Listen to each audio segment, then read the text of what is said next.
Good evening, Pumarie. Welcome to our Te Awamutu-Kihikihi Community Board meeting for October. We will start with the karakia. Mā te whakapono, mā te tumanako, mā te titiro, mā te whakarongo, mā te mahitahi, mā te whakamomori, mā te aroha, ka taia e mātou.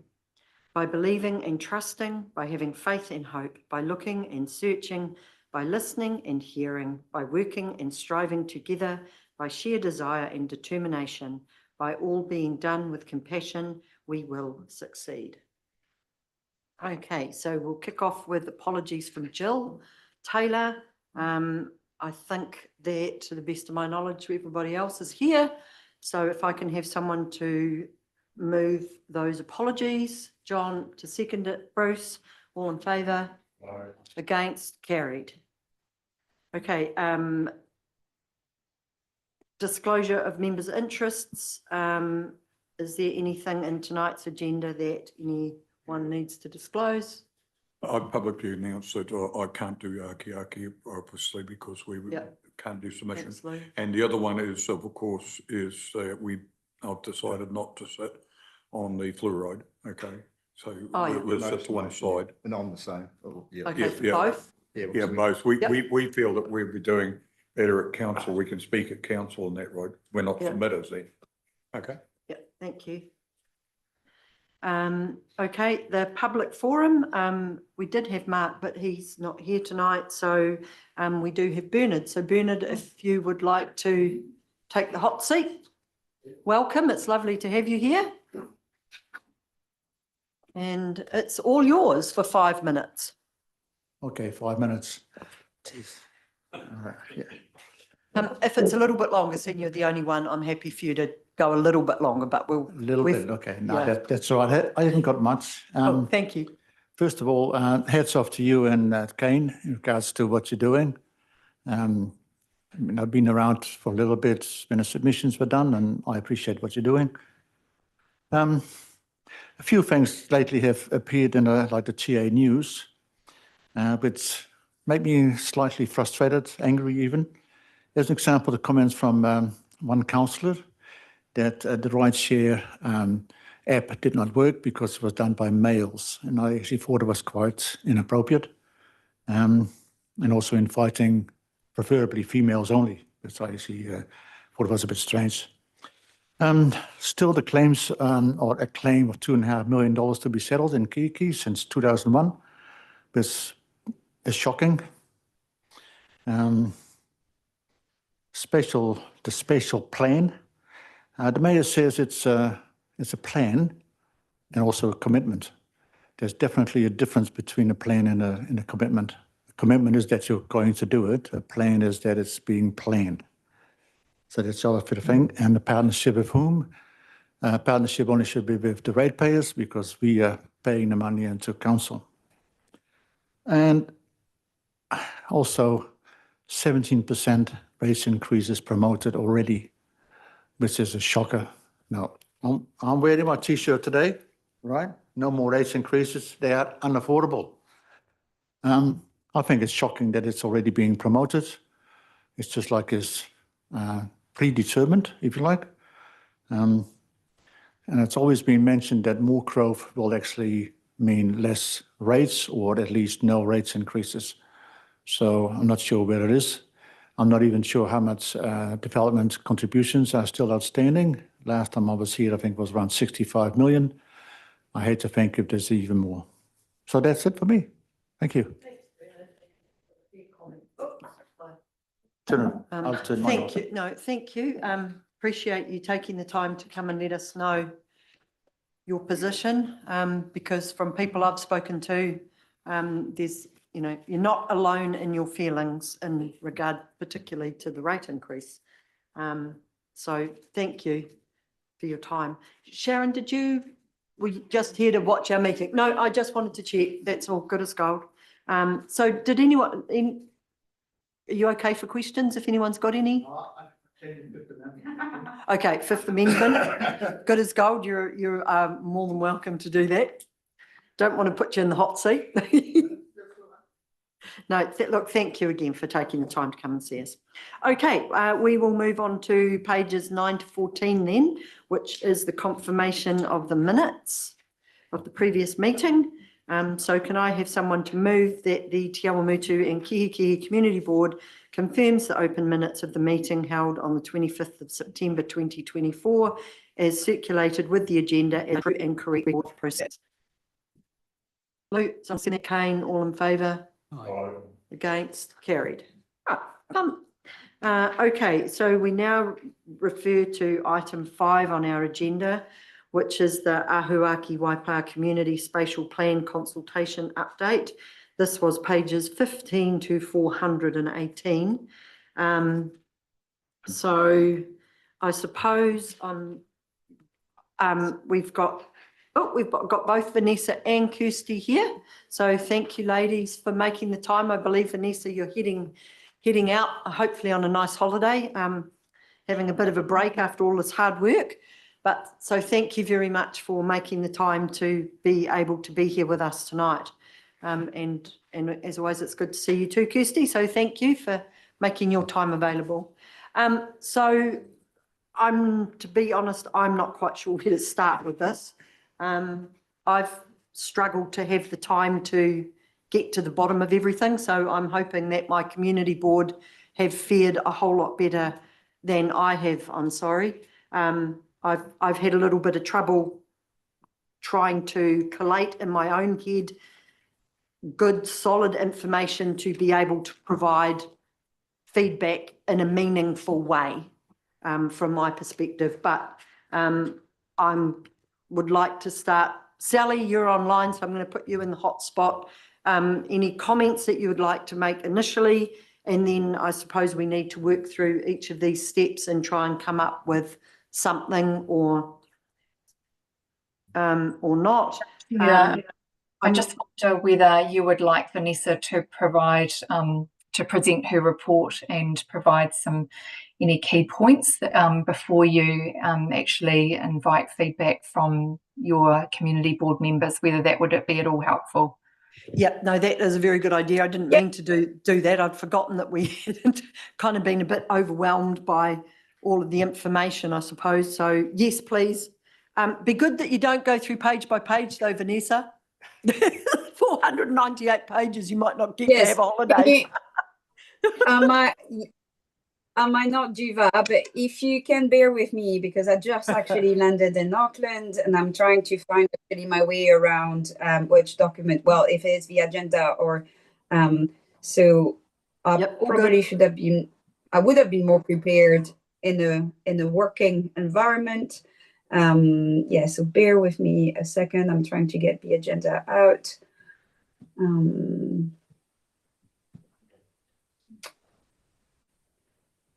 Do you want us just then to have a little chat while you find that, so then it's not quite as much pressure? Please, that would be fantastic. Okay, because, let's do that. Let's pressure right now. Yeah. Okay, Vanessa. We'll pick off to Vanessa. Or Kirsty, did you have any comments that you wanted to make at the start before we? Yeah, Vanessa, are you happy for me to do that? Oh, pardon? Yeah, I can do that. So through you, yes, please. Yeah. Through you, Madam Chair. I think we'd respectfully request that the report be taken as read, but then just provide some key points. And that is, you'll recall back in February and March of 2023 that we went out and undertook a comprehensive community engagement program, visiting 11 towns and villages, really seeking feedback from those communities on what had been developed as an interim draft scenario. We received over 2,000 pieces of feedback, and in response to that, we then partnered with the University of Waikato to invite registrations of interest from the community to be part of a community group. We undertook a World Cafe workshop process, whereby that community group, there were 42 who participated, attended 4 workshops, and really drilled down and sought input from them into some specific areas, made a number of recommendations to our elected members, and community board chairs were invited to be part of that fourth workshop where the recommendations were presented. Vanessa, and taking the lead with support from the project team, has worked tirelessly to review that feedback, the recommendations, and to begin drafting the draft spatial plan, the draft implementation plan, and an executive summary. So that essentially has provided for the development of 5 implementation packages, which are detailed within the plan, referenced within the plan, and also in the implementation plan guidance note. And Vanessa, you may wish to now, do you wish to take over, or do you want me to carry on? Yeah. You take over? I can take over. Thank you for that. Yeah, okay, great, thank you. Yeah, you can hear me. Okay, Yep. everybody? Yeah. All So I'm good. just going to apologize for the connection on the tiny iPad, and I am kind of like on a hotspot from my phone. So as I said, it's not my working environment. So apologies if there are any kind of technical issues. So as Kirsty kind of mentioned, we have actually had a lengthy year of engagement back in 2023. And that was really to kind of pinpoint and lock in the community aspirations for what they would like to see in WAIPA from at a district level. So we didn't really kind of looked at the implementation at a place base for Ahuaki, but rather trying to understand how we can deliver packages that could actually be applied from a district scale to provide those outcomes being sought within each kind of town and villages within our district.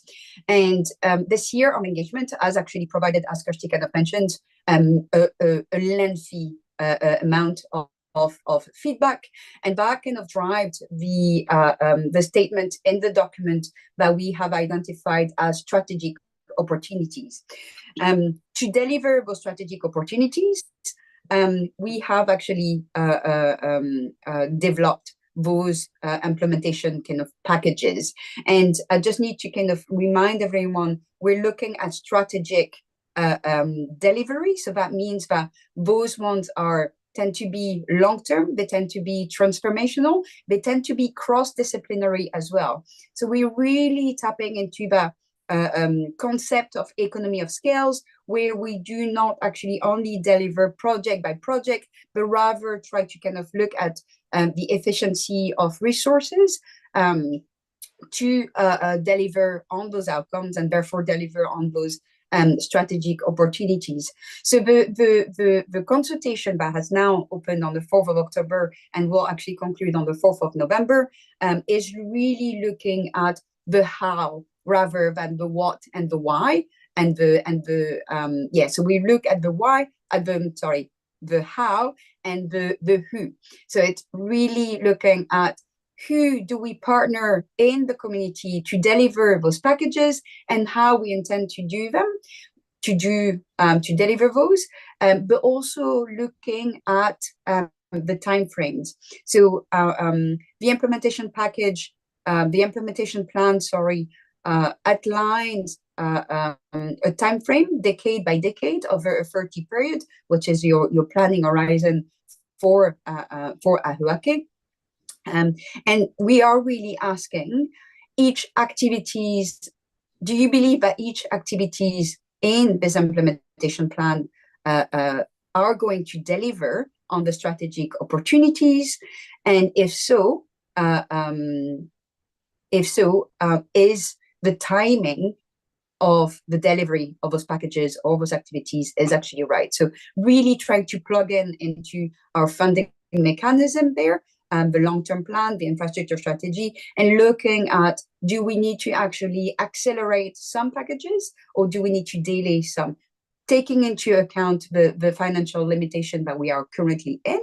But again, taking that 30 years planning horizon, trying to kind of understand where we set our resources, where do we actually put our resources over the next kind of 30 years period. Yeah. So that's really what the consultation kind of is based on.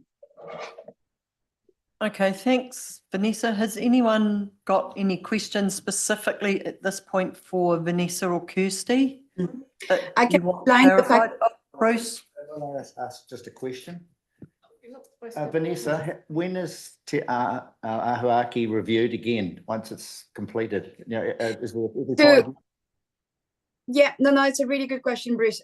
It's so what we're looking to do, and again, remember that what we developed here is the plan. We still have a phase, which is the implementation of a plan, and that will look at how do we structure our teams to deliver our teams in council to deliver on Ahuaki. The concept so far will still need to be discussed with the teams that will be delivering this at a portfolio level. The concept so far will be to have a review every 3 long-term plans. So we're looking at, again, this kind of 30 years period. Every long-term plan, the idea will be to look at what we have in Ahuaki. Is it still relevant? Are we delivering? So remember that we still need to have some KPIs being put in place. Are we actually delivering against those targets and against those KPIs? Do we need to recalibrate our approach to delivery?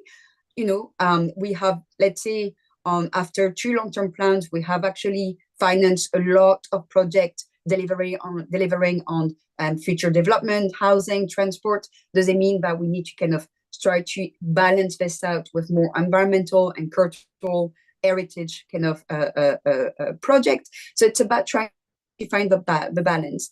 And after those 3 long-term plans, you would look at your KPIs, where you are at. You will actually readdress the level of data set that had been picked up in that first Ahuaki, just to test those data sets, and you would review at that time. So conceptually, because it hasn't been agreed yet, every 3 long-term plan, you should actually review Ahuaki to ensure this is still fit for purpose. Thanks, Vanessa.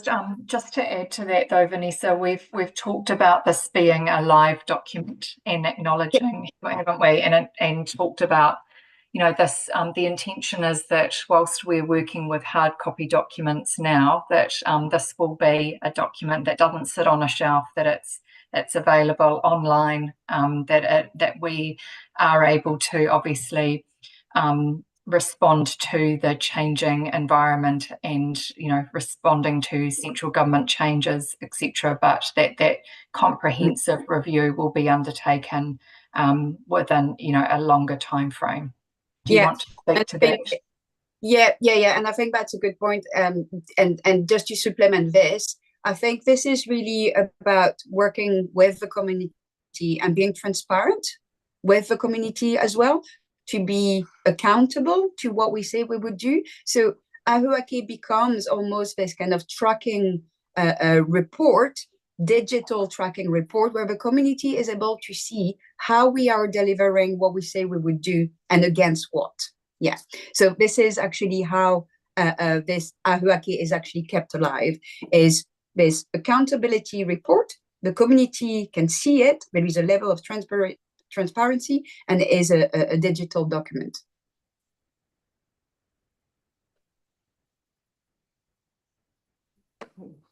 Right. Anyone else got any? Kane, you got anything you wanted to ask? Yep, that sounds like I'm all on board with the strategy view. I think it's really important to have that long-term vision. So that's I totally agree with that. And it sounds like we're going to get granular in terms of the KPIs and targets and those sorts of things, which is really good. So there's a mechanism then to, if we decide as a community that, look, rates too high, we're going to pull that back. We're not happy with 17%. We want to pull that down, that's going to be flowed right through the Ahuaki document, isn't it? We're going to be reflecting that every 3 years to say XYZ is not going to happen because we don't want the rates increased, correct? Is that right? That could be exactly a way. Again, this is actually to be decided by the implementation kind of package. Well, will come once we have a plan.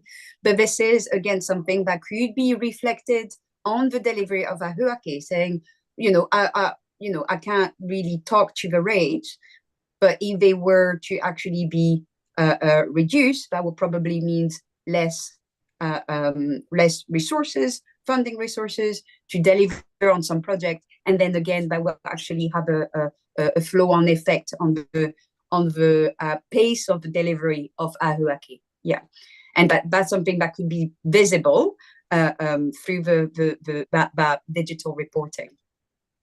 So it's in lots of ways it's more of an aspirational target, right? So it's something that we're going to try and achieve. Can I please respond to that? And Ahuaki has been discussed as a 30-year future-focused plan. So it becomes our key strategic planning document.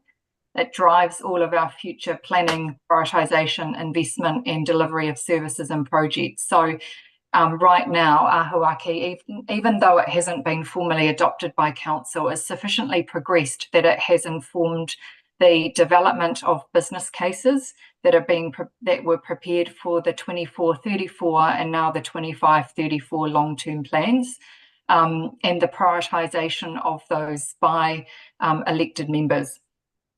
So the direction it's intended that won't be, that remains consistent and it drives, but then your LTP is your funding mechanism. It's also just to bear in mind that Ahuaki is being developed on the basis that we can't deliver all of these packages and programs of work on our own, that we need to collaborate with other partners, whether that be mana whenua and iwi, central government partners and or community organisations. There is, the intention is that there will be other parties inputting into the delivery of the implementation plan. And you'll see that signalled in that separate draft document, Kane, the implementation plan under the different packages and the timing for those programs of work. You'll see that we're signalling which partners we might be looking to work with.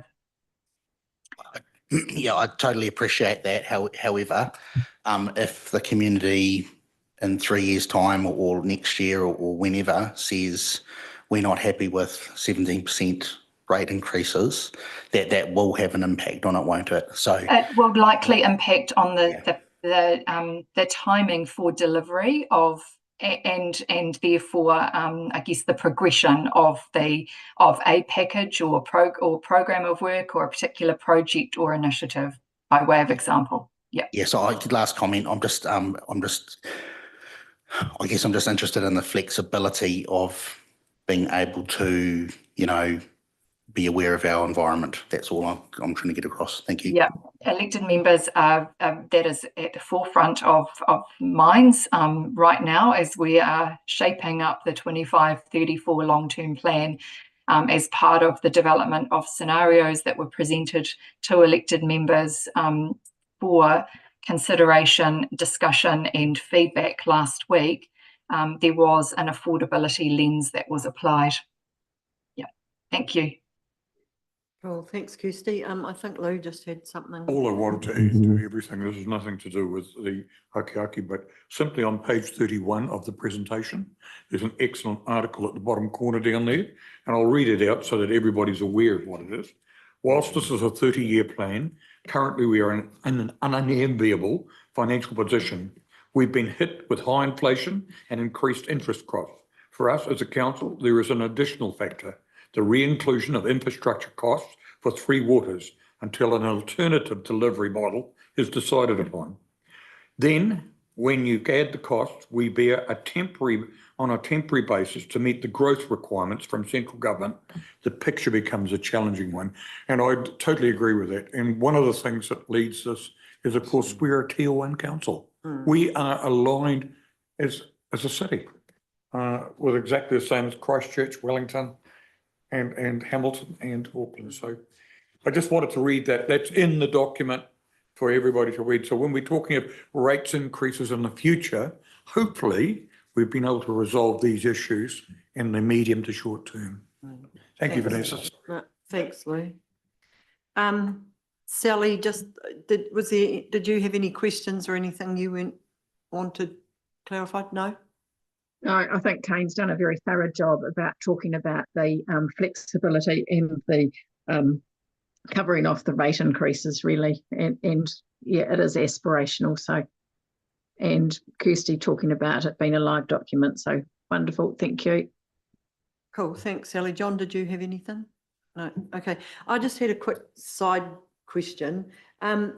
Please correct me if I'm wrong. The government has decided to remove the Spatial Plan Act, didn't they? Have I got that right? Yes, that's correct. When they came into power, the coalition government did repeal that act. And as you're aware, I think there is a reform package underway for the Resource Management Act. So the fast track legislation was the first part of that, and there is further reform to follow. So what was their reasoning behind repealing it?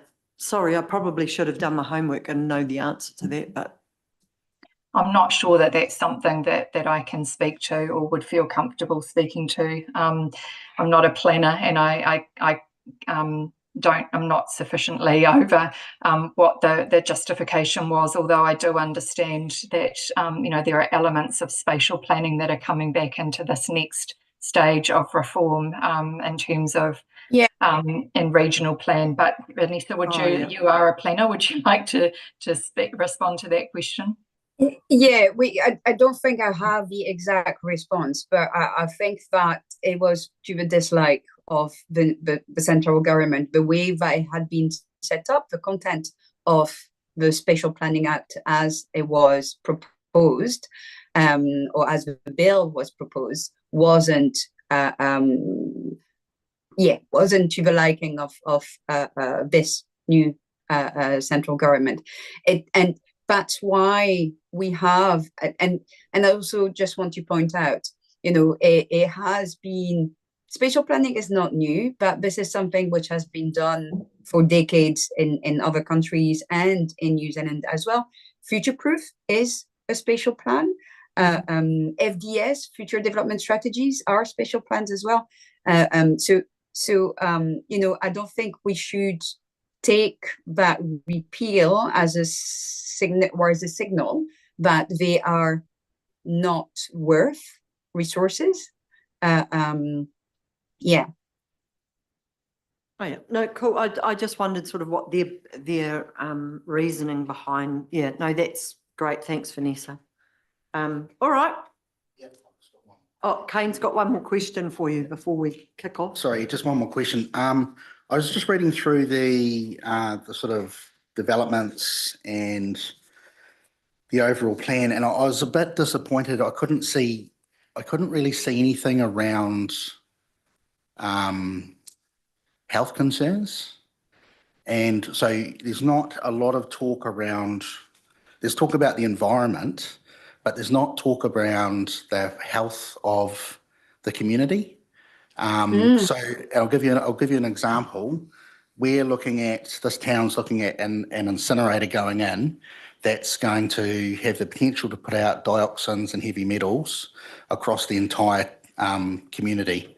Now, to me, that's something that if it was in this plan to say that's sort of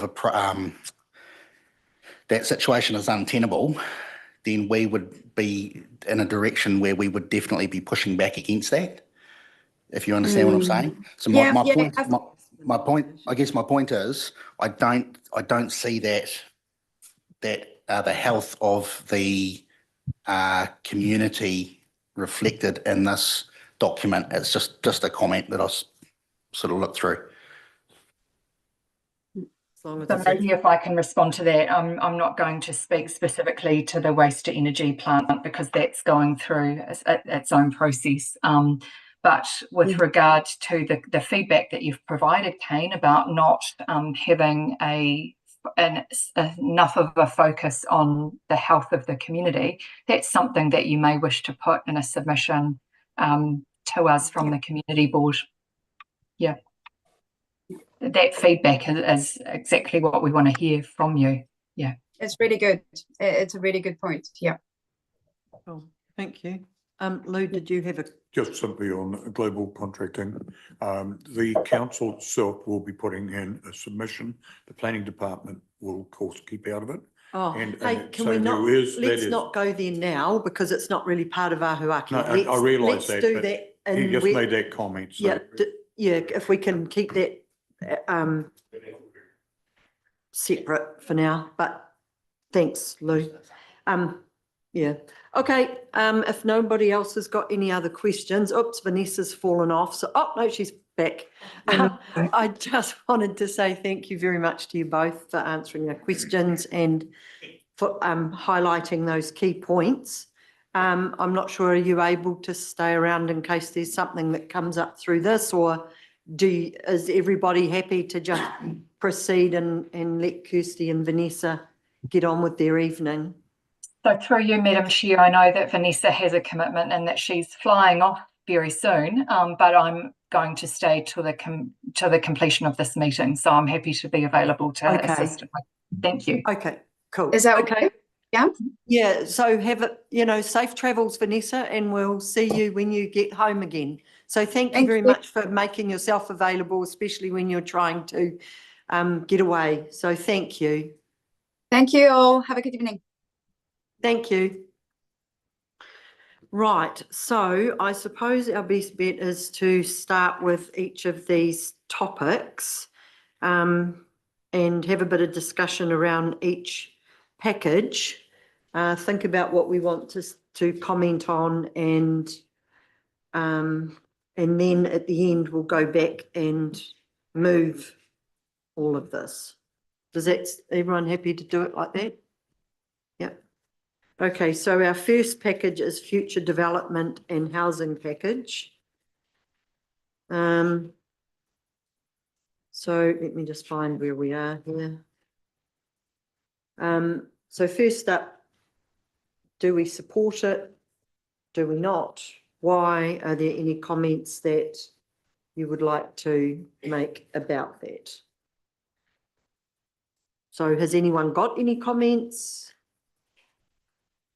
Yeah, I mean, that all sounds fine, doesn't it? It probably needs to get down into the KPIs, the granular level, in terms of exactly the delivery of it. But I'm not against all of those things. So you support it, John? What's your thoughts? I agree with Kane. We've got to support the housing's got to move on and carry on. So I'm happy with that. Yeah, Sally? Can't hear you. Okay, so what was your why? I have to get notes on this, sorry.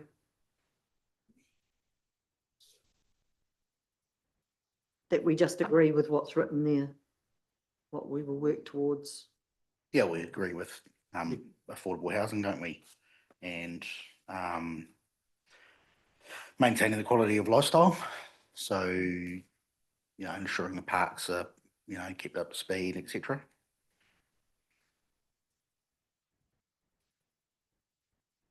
Ditto from here. Yeah. Just out of curiosity, do we want to add anything in there at an affordable rate, or something in regard to within our means, or anything like that, or we just want to say maintain the quality of lifestyle? Is there a global place where we can say that? Don't know.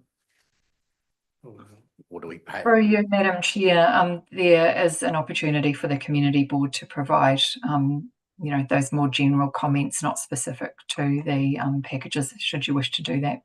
Oh, yeah. Yeah, I suggest we just Oh, yes, so have one global. don't do the why. So I thought we needed to have a discussion around what we're thinking. You could, support, don't support, but you don't need to worry about ultimately finessing your wording. Oh, no, I wasn't. I was just trying to capture Yeah. ideas of, Yeah. okay. No, well, we've got to at least do some of it because we've got to be open and transparent. So, okay, under option, point 2 about the staged approach. Given the staged approach and existing financial limitations, do you agree with the proposed timing for short-term and medium-term activities? And these are in the short term, council will review and implement growth strategy. That is Waipa 2050, which I presume we would do.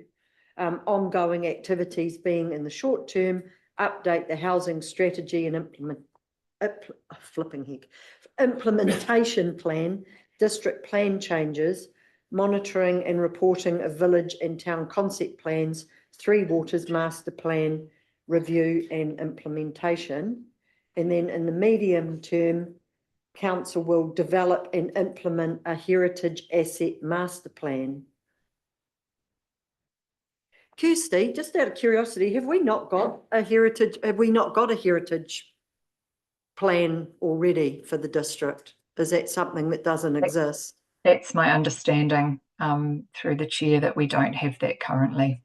Okay, thanks. Thank you. Right, thoughts? Do we support it? Do we not support it? Do we want to see something different, or we don't know? Well, for me, that's up in the air in terms of the financials. So I would say we're going to need to push some of these things out.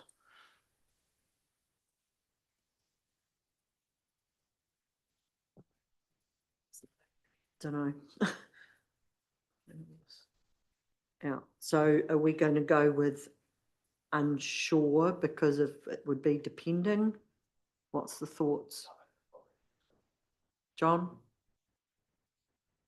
Sally? Do you support? Okay. Is your sound not working? Oh, No, here we go. I have to flick the button and then turn on my thing. I'm Okay. unsure. To me, the rates increase is massive and it's unaffordable, and we need to look after the community. So for me, there's lots of information, there's lots of lovely word salads, and it's very broad, but so I'm unsure. Okay, thank you. Cool. Placemaking package. So the placemaking package, do we endorse the activities included in the placemaking package? And do you think this is the right way to address strategic opportunities? So the main point of the placemaking package was that council recognises the importance of strong and well-connected rural and urban communities to benefit our residents. We need to create and maintain vibrant, active places that showcase the district and its people. So that's the first opening sentence. I think an important part here is the comprehensive approach to this, working with project collaborators, coordinating further investments in community infrastructure, and things that will attract high quality businesses and employees who want to invest, live and work in the Waipa. So thoughts on that and where we sit here? So I think I agree with that. I think that there's a lot more simple things that we could do and more straightforward. I agree with it overall, again, with that affordability lens to it. I agree with what Kane said. We've got to keep moving forward. We've got to provide places where people can have activities and get together, mix up with each other and have facilities to use. Okay. Sally?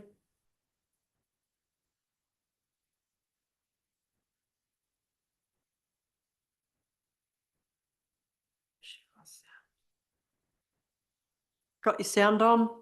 Yeah, I'm with them. With More the them? same. Yeah, Kane and John, so long, we need to provide, but again, it's fully and unmeasurable, but I suppose that comes later in the plans. Yep. Okay, about the staged approach. So the staging for this one is in the medium term, 3 to 10 years, council will develop a placemaking strategy and an implementation plan, review urban design guidelines for towns and villages in the district, and develop Te Ao Māori design principles in partnership with mana whenua and iwi. So do you support the staged approach within the existing financial limitations? Do we support it? Do we not support it? Or are we not sure? I support it, but as long as the, you know, the finances are there, that we can do it. And if we have to stage it in different ways, yeah. But we just got to make sure we've got the money for it. I support, but I'd also add is shorter term quick wins that we can do. So we don't want to wait, 15 years for some of these things, which are, I'm not saying that we were going to wait that long, but there's some really quick wins around here that we could just get that will make the place a lot better for not a lot of money. I just would like that to be considered as well. Me too.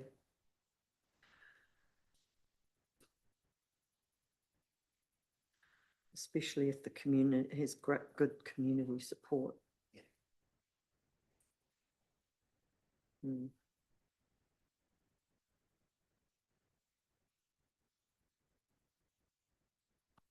Okay. Is there anything else around the placemaking?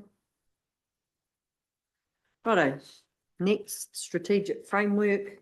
So the importance of this is that council must effectively work towards positive and lasting environmental, economic, transportation and climate change outcomes. To do this, council must establish defined and clear directions for future investments and partnerships.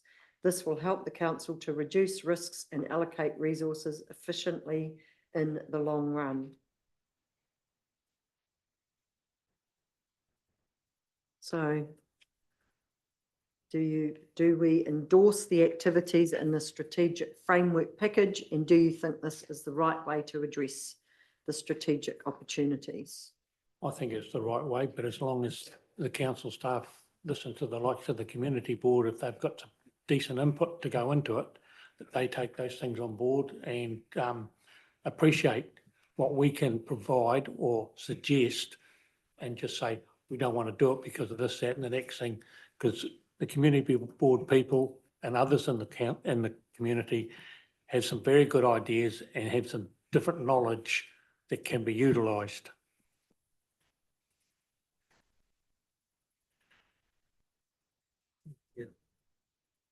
Yeah, for me, I'd probably want to add in the health of the community aspect I was sort of mentioning before. I think there's a number of things that, we need to include that as in the forefront of some of our thinking. I don't really disagree with a lot of this. Just looking for. No, that's fine. Yeah, so it's things like, recognising there could be 1080 going in the streams that we drink the water of, the incinerator, the potential for GMOs in the region, spraying glyphosate, etc. There's a whole range of issues there. I just want those to be considered. Thank you.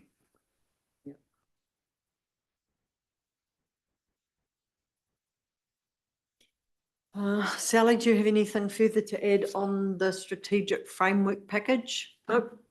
Okay, 2, about the staged approach. So the staged approach is in the short term, 0 to 3 years, council will develop an economic wellbeing strategy and program, which is currently underway, develop a climate change strategy, which is also underway.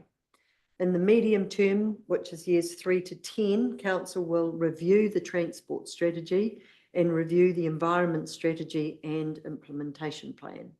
So do we support those? I'm happy to support them. I think they've council staff have done some good homework in here. I'm happy to support, except for development of a climate change strategy.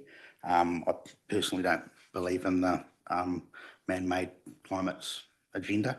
I do think we need to look at severe weather resilience because weather is a problem. Okay. Sally? I'd support Kane on that, the climate change strategy, totally, and otherwise all good from me. Okay. I'll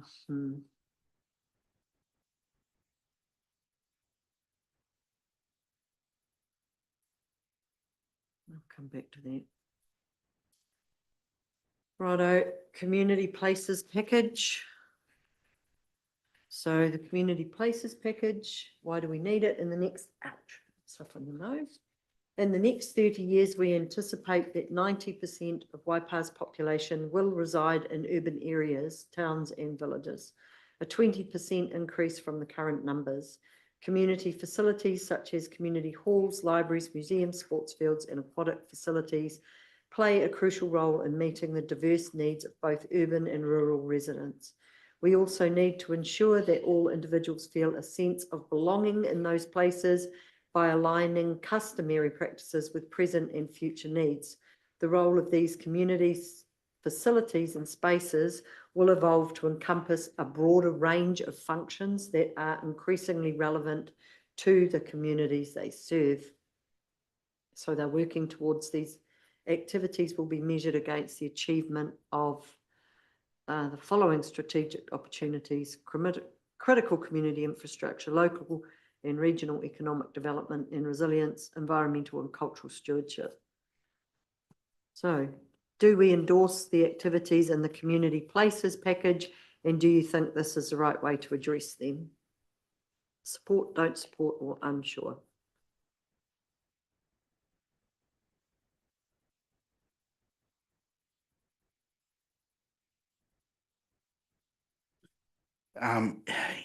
Yeah, I'm a bit mixed on this one, to be honest, because in some ways I don't know if council needs to be that involved with some of these things. Yeah, so I think they should be involved with economic developments and resilience, get that. But like fostering a sense of belonging and cultural continuity of all members of the community, I would rather just let the community do that aspect of it. I guess that's my view. But I do support improving community resilience and wellbeing, providing it's affordable, cost effective. I'm all for using the halls and spaces and things that we've got in place to the best of their ability, and I think we do have quite a bit of capacity there at the moment. Kirsty, can I ask a quick question? Just in regard to that cultural comment, is that looking, are we specifically talking about mana whenua in that cultural context, or are we actually looking much more broadly to helping develop mosques and other types of cultural support structures for different cultures that might want to live here?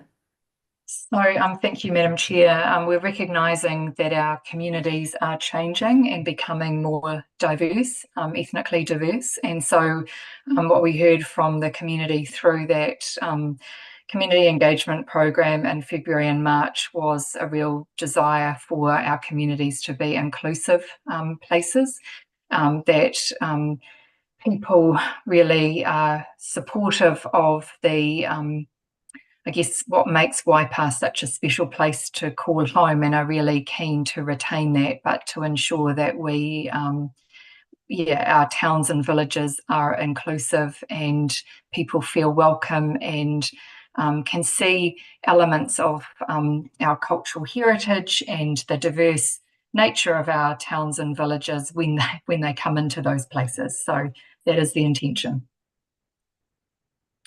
Also acknowledging that mana whenua and iwi are partners, and this place has significant cultural importance given our history with the New Zealand land wars. So it's intended to cover all of that. Okay. Sorry to want to, could you just give me an example of what people have said? I just kind of, sorry to be a dimwit, I just can't quite get my head around when you say more inclusive places. How do you see that? I mean, for example, now anybody is welcome to come to one of our halls or our event centre.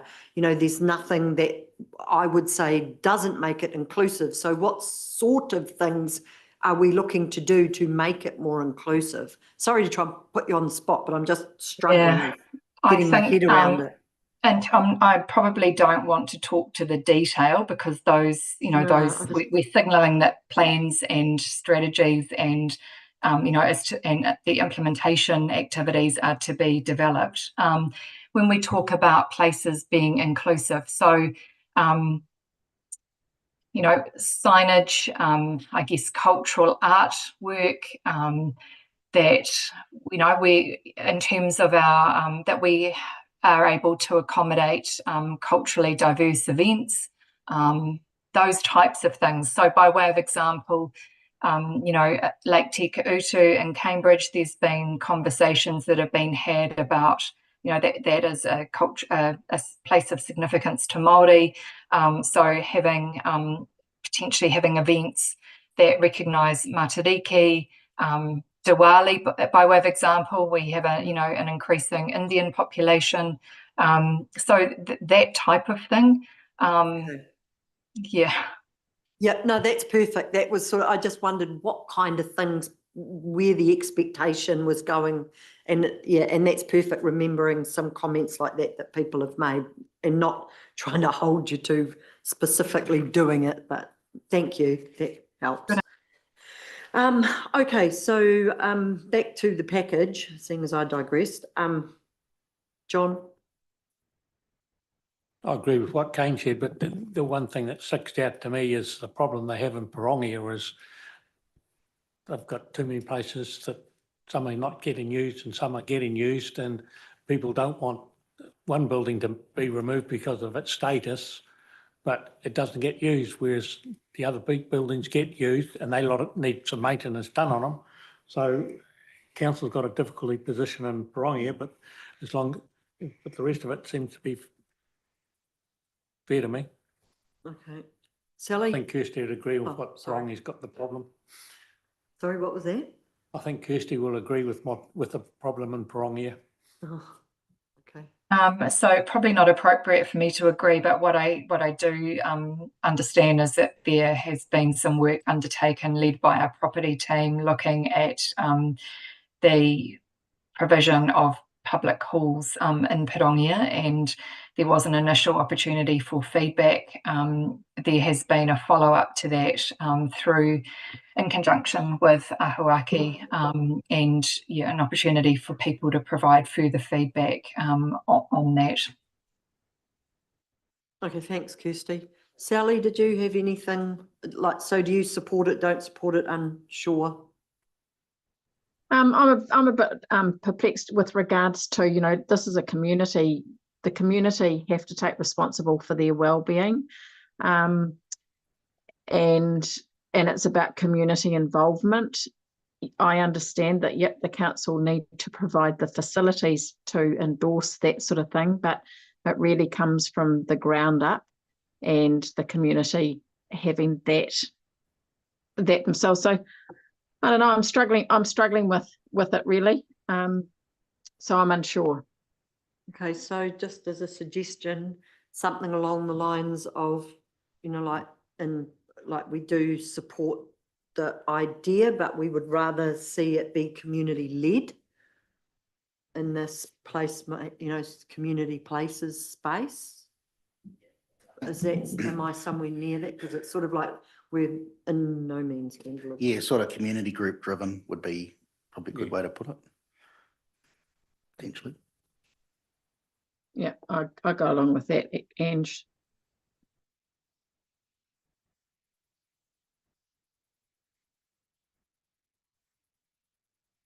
Okay. And then about the staged approach. So the staged approach for this one is to conduct in the medium term for 3 to 10 years, to conduct a parks and public facilities needs assessment for future direction, to identify the level of service and investment needed, and to review needs for multicultural funeral facilities, including urupā facilitation.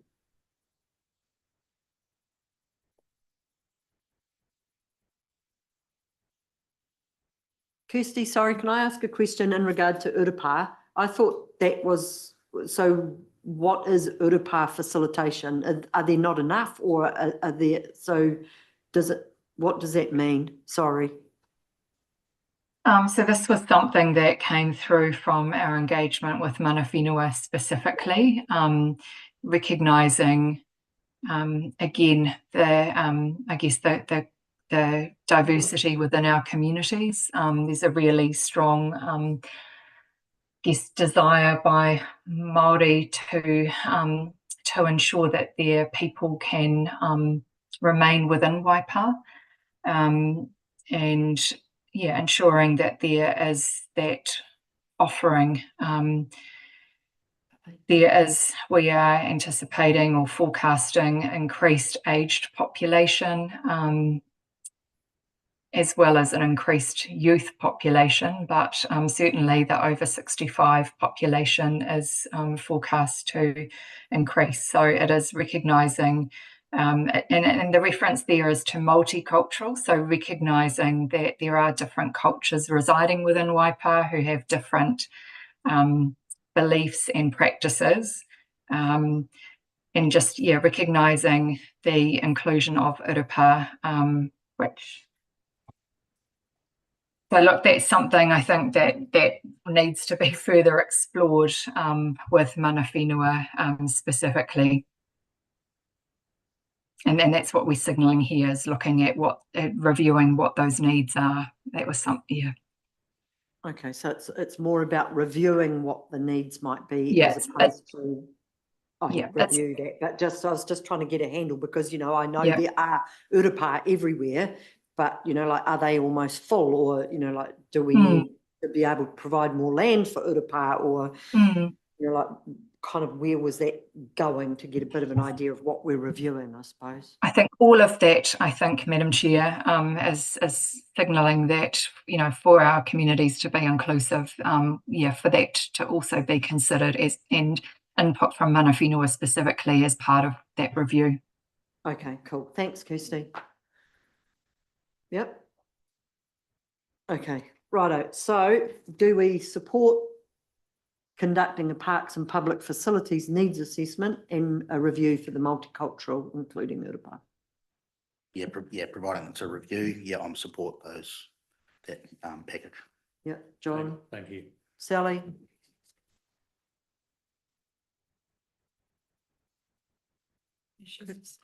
Pardon? Oh no, she nodded. That was all right. I didn't need her. Oh, no, she'll turn it on if she needs to. And then the final one we've got is the Karapiro program package. And the reason behind this one is that the Karapiro village and its community are currently experiencing severance issues with the community being separated by the dam and the expressway. The expressway's pathway and location could potentially open new opportunities for development around Karapiro within and or beyond existing growth areas. By aligning these opportunities arising from existing and planned programs of works around the Karapiro village, we can maximise investment benefits and ensure council, mana whenua, iwi and the Karapiro community are fully involved. By enhancing Karapiro's accessibility to surrounding area, council would facilitate improved movement for residents, visitors and businesses. And these are going to be measured against the achievement of the following strategic opportunities: local and regional economic development and resilience, environmental and cultural stewardship, critical community infrastructure. So just to add to that, the main reason that this was included in Ahuaki and specifically singling out Karapiro, because I think this does have relevance, is that there isn't a town concept plan like what the other villages and towns have in the district. And there's these important issues around where State Highway 1 is and how that development through there is going to impact Karapiro, and also that importance of the fact that the school and hall are on, and the village are on opposite sides of the expressway. So thanks, Kirsty, for clearing that for me that other day. So about the package. So I guess my thought about that is, wouldn't all of the communities have not the same issues, but wouldn't they want the same level of detail thrown at them? For example, Parongia. Do you know what I mean? So I'm a little bit, I'm not against them like looking at it, but what about the other places as well, is my kind of initial thought. Yeah, Madam Chair, I wonder if I can just respond to that. So as Ange has mentioned, Kane, this is in response to feedback from the community in terms of concerns around safety of families being able to access the school, of connectivity of the school and the community space to the village. The severance that has occurred by way of the dam and the expressway, and really come to the fore because there are opportunities that have, I guess, presented through the proposed project led by NZTA Waka-Kotahi in terms of the realignment of the expressway. So it would also provide an opportunity for partners to work collaboratively. It would involve Council, Ministry of Education and New Zealand Transport Agency Waka-Kotahi. With regard to other communities and treating them equitably, other communities have town and village concept plans whereby Council has engaged with those communities to hear from them directly what their aspirations are, what their priorities are. Some of those are due for review. Te Awamutu and Kihikihi will be reviewed in the near future, but Karapiro and Ohopo don't have village concept plans. That work hasn't been undertaken. That's thanks for the explanation, Kirsty. So I'll give you an example. Te Awamutu people have been basically screaming out for, I don't know, decades to get the trucks off the street, off the main street. That's an example, right? So I'm just pointing out is, with Karapiro in the Ahuaki, does it have a higher level of status than, say, an issue like that? So, for example, the Western, I don't know, I'm not up to the play with this, so is it the Western bypass arterial route as an example? That would have a considerable impact on the Te Awamutu community in Parongia, etc. Is that going to get the same level of exposure if it is not in Ahuaki? Is I guess my question. I'm not against this. I'm just trying to understand how that fits in. Yeah. Thank you, Kane, for that question. And I probably will need to take that question and follow up with Brian Hudson and the transportation team, because I'm not 100% certain of the status of that work program. I know that it was, it was within Council's work program, and there have been actions taken in respect of that. But I would need to follow up and come back to you. But that's a valid question to ask in a submission. Also, you might wish to include that. Karapiro, it's suggesting, a medium and long-term activities. And as I said, it's responding to an opportunity in conjunction with other partners, because the state highway, central government owned asset, features strongly in I guess having impacts on that community. So it wouldn't be council in and of itself progressing that. But look, I will note that down and come back to you. But as I said, that's possibly also something that you might include in your submission and seek clarification on, and that we can respond to that. Thank you. Thanks.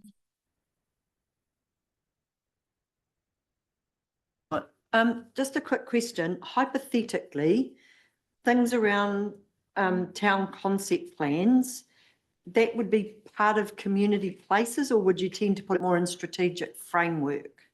So in response to that question, Madam Chair, that really does come within the strategic framework package. Yep. And look, by way of example, there is a project proposed within the 2534 long-term plan that includes the review of town concept plans or the development of town concept plans. So yeah, we would see that as within the scope of that. Yeah.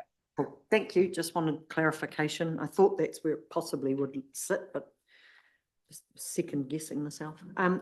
Okay, so any other comments around this Karapiro promotion package and where we're sitting? Sorry, Madam Chair, can I just actually, just in relation to village and town concept plans, it's actually, if you look at the future development and housing package short term, it actually is specifically referenced in there. So then, okay, so why would it be as part of housing? Because isn't it like, is it because you've incorporated it with future development? Yes, that's correct. Okay. Update the housing. Oh, yeah, it is too, reporting on village. Sorry, you're dead right. Good spotting. Okay. I suppose it could come under other things, but because you've got it there, it makes sense. Town concept. Just make it bigger so it reminds me. Okay, thank you. Sorry, we haven't. I haven't specifically, you haven't missed anything. Okay, so any further comments around this, and then like where are we sitting on this? Do we support it? Do we don't support it? Or are we unsure? I'm kind of unsure personally, but it's not that I don't support what's being suggested, but I'm unsure of it being singled out still. I get the reasons, but yeah, I would back that. I'd say unsure, seek more information. I understand why they're doing it, but I'm just, what about the other places is my thought. John, what's your feeling? I'll go along. I understand why they're doing it, but yeah, it's just till they get the expressway down, where do things move from there? That's a crunch thing. When and where the expressway goes is a big draw card on that one. Okay, Sally. Ditto. Okay. So we're going with unsure on that one, just based on that being singled out, but we'll build around the fact that we support council supporting the village to especially address those safety issues and how the town can come together. Does that sound right? That, you know, like we support, yeah, okay. Support town coming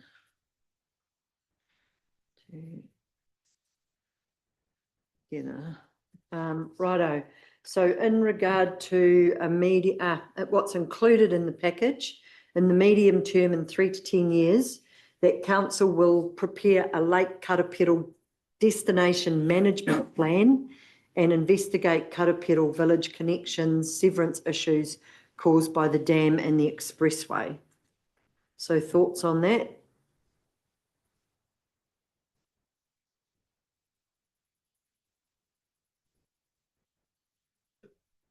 John? I agree with the time frame, but it goes back to when they start that expressway that will really make the difference of when things happen. Looking at it, the school's going to have to move with, so yeah. Yeah, agree with John. Okay, Sally? Yeah, I think those things are vital. So, yep. Kirsty, is there any, just because they're bullet pointed in that particular order, is that order they'll go in, or that they, you know, like they'll be prioritised, or is that just a random order? No, through you, Madam Chair, I wouldn't take that the presentation of the order necessarily determines So that, the, yeah, I mean, obviously planning, I think they probably go hand in hand, to be honest. Okay, because just my opinion on it is that I think that the community infrastructure is certainly key because of the safety aspect, and completing that connectivity. Yeah. I just wonder, is it council's role to be creating destination plans and tourism? And I was reading in there, and I'm just not quite sure about that. You know, is that going again, this we've is got to manage our facility, so I get that side of it. So sorry. Again, this is a collaboration, and we would be working in with other partners. As the Local Government Act is currently written, council has legislative responsibilities to provide for the well-being of our communities. That includes social, cultural, economic, and environmental well-being. Yeah. So there is, you know, connection, and you'll see that the economic development strategy is being reviewed and redeveloped with a focus on economic well-being, recognising that, to have a well economy, you have to have other things such as, you know, people and place and environment need to be functioning well. So, yeah, that's probably as much as I can say on that right now. That's okay. Thanks. Yeah, thanks. Okay, so we basically support that. Okay, all right. So you've got all of those, right? So how do I go from here? Joe. Thanks, Kirsty.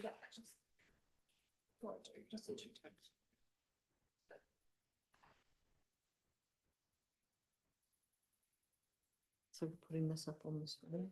And then I've just done some particular notes, and we make particular note of how complex community in relation to response. Yeah. You had the, I don't know whether you wanted the exception of climate change strategy that was raised, but I can put those.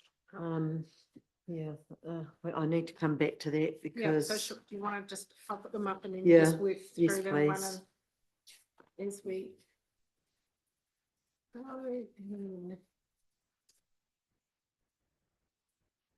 We're kind of stuck, actually. How are we going to resolve that? Because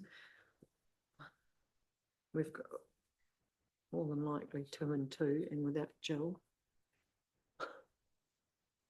Do you want to vote on it in parts? Because I don't support it in its entirety in that comment. You know, like I think we need to look at the weather, but I do.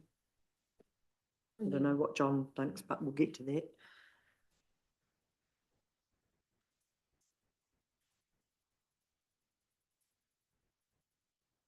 Just been making notes and adapting that submission form as you go through, just making some notes of particular aspects as you have gone through. So I think if you just work through each of them in turn. Yep. I see which ones you read agree. from here. Do you want me to? Off. Can everyone see, or do you want me to? We're just doing one at a time. That's future development is the first one, which you had supports the activities included in the package and considered it to be the right way, but you were unsure whether you support the proposed timing for the short-term and medium-term activities. Yep. Yeah, so that one, first one's all right. Placemaking package. Sorry, I'm just going to go over a bit. There we go. I had supports the activities in the package and considered it was the right way to address the strategic opportunities, and you agreed with the proposed timing for the medium-term activities. Yep. With the shorter term quick wins Are we all happy with that? That's, yeah, but we were all happy that that's included.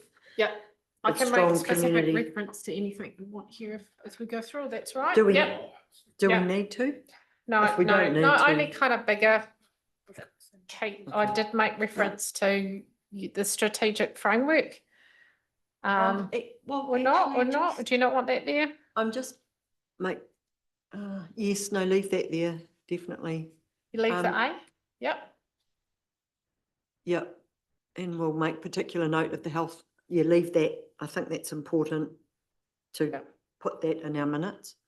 I just wanted to go back to that placemaking one, that, I'd quite like it to, if everybody agrees, that, that we'd like it to be considered with, I'm not quite sure how to word it, that we get strong community support in that placemaking.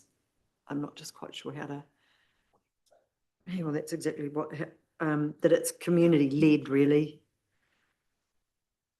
And that, like we were talking about those quick wins, but that we want those to be considered, especially those with strong. So I'm going to say the reason proposed on meetings and activities, except where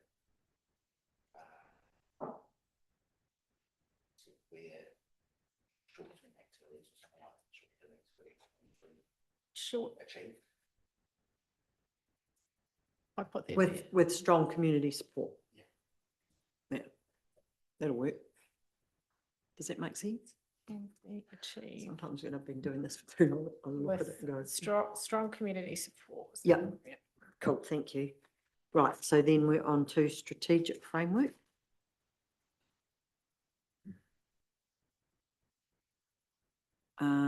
Right, so we support the activities in the framework package and consider this to be the right way to address the strategic opportunities, and we'll make particular note of health of the community in its response, make particular note regarding the health of the community. Oh, hang on, and no, that's not quite right, is it? We would like to see that that it be included because yeah, and would like to see the health of the community also be included. Does that sound right?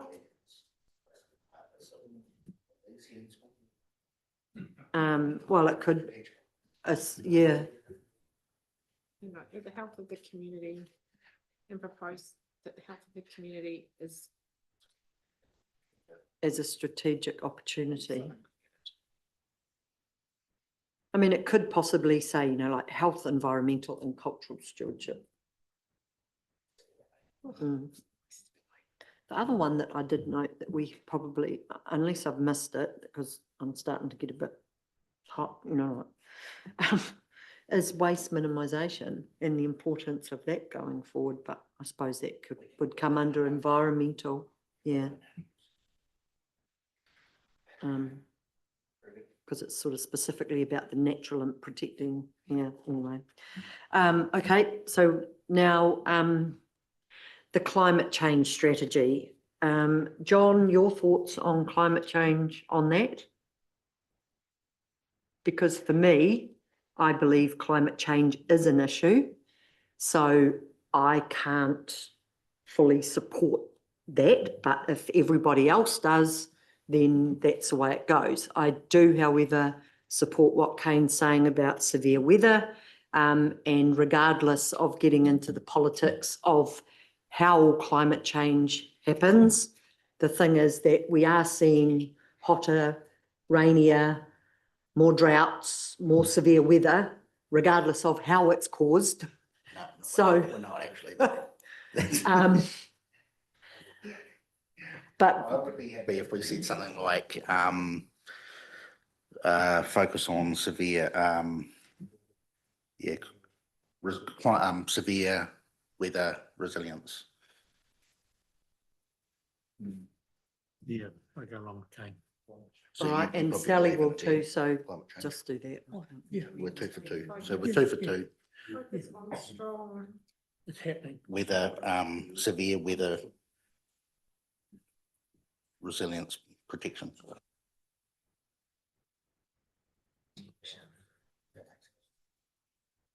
And we need to focus on strong Mm. severe weather resilient protection. You can finish You the- don't need to say strong severe, you just would be severe. Because it's like Reckons one if of I- those double verb things or something, recommend to isn't it? focus on, oh yeah. I'm not quite sure, I'm not Severe. very good at correct grammar things. But Huckery at that. Happy with? Yeah, Yeah, Sally, you happy with that? Don't Happy know. with that?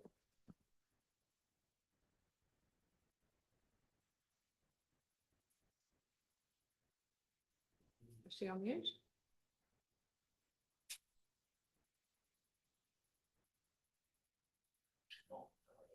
Don't know, okay.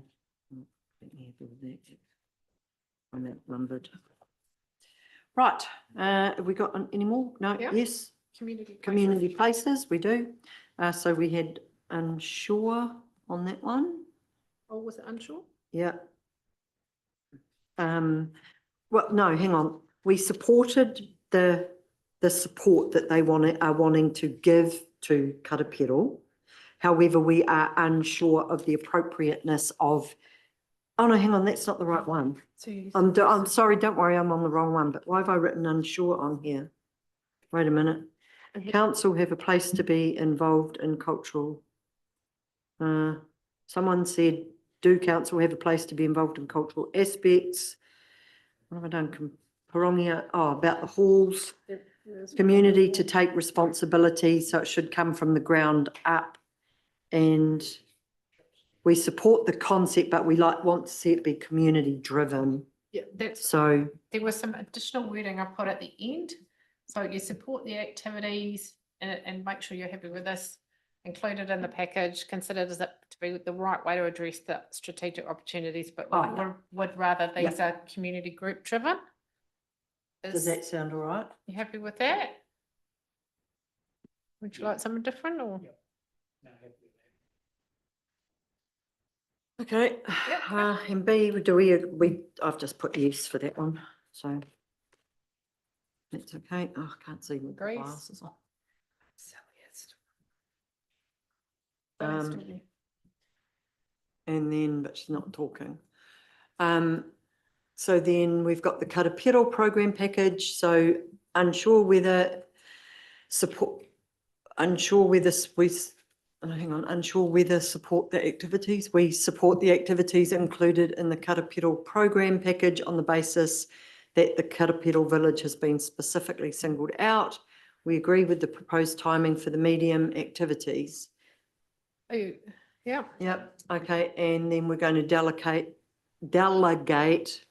the authority to the chair of the Te Awamutu Community Board, me, to finalise the community board submission to Ahuaki Waipa Community Spatial Plan consultation, including any outstanding matters in consultation with the community board members, and ensure that the submission is received by council by 5 p.m.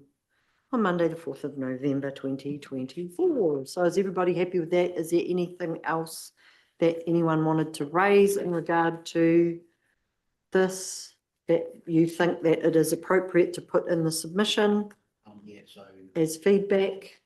this is the notes, right? So I think the aspect needs to be.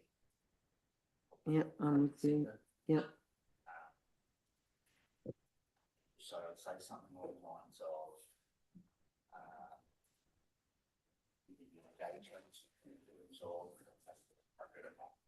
community engagement in terms of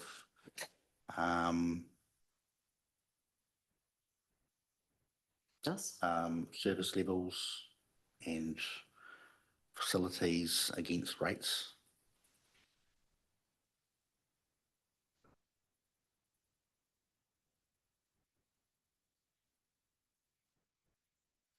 I'd also be quite keen to add that I need to talk to a few more people, and I want to put this in front of some more people.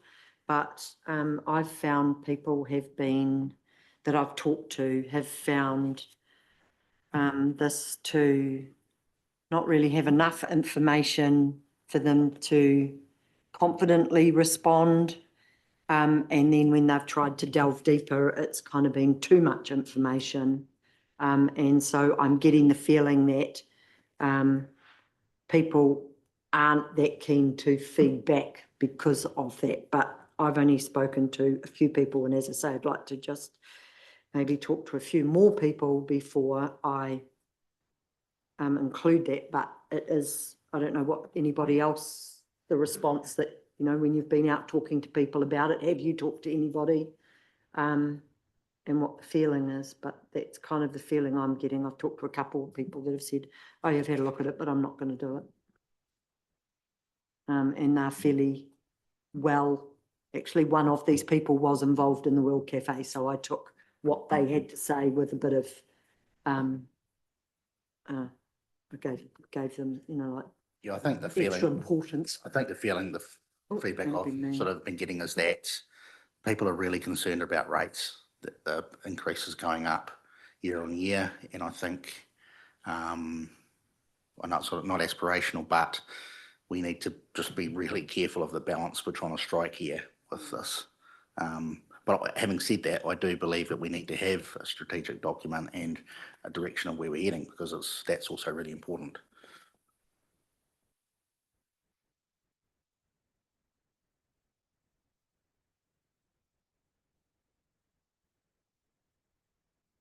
Is there anything else anyone wanted to add, or that we just, because we want to be careful that we try and include as much as possible here tonight.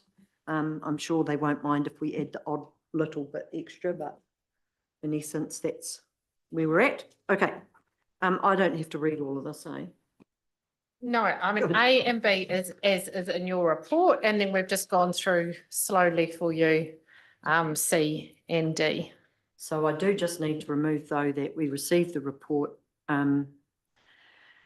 of Vanessa, Principal Strategic Planner titled Ahuaki, Waipa Community Spatial Plan Consultation Submission. And B, we note the list 1, 2, 5, 6, 7 of the draft Ahuaki Community Spatial Plan. And then C, we make a submission based on the points that we have listed above. Is that all right? And then D, that we delegate the authority to the chair of the Te Awamutu and Kihikihi Community Board. So can I have someone to move that, please? Kane, John to second, all in favour? Is Sally on the line? I don't know. I presume she's there, but she's gone. I don't know. Right. I am here. Oh, so are you participating? Because we kind of need you to, or else I don't have enough. Yeah. Yep. So are you in favour? Aye. Yep. Everyone in favour? Against? Carried. Right. Thanks, Kirsty. Appreciate you sticking around to answer some of those questions. Yeah. That's super helpful. Oh, and Melissa's here now.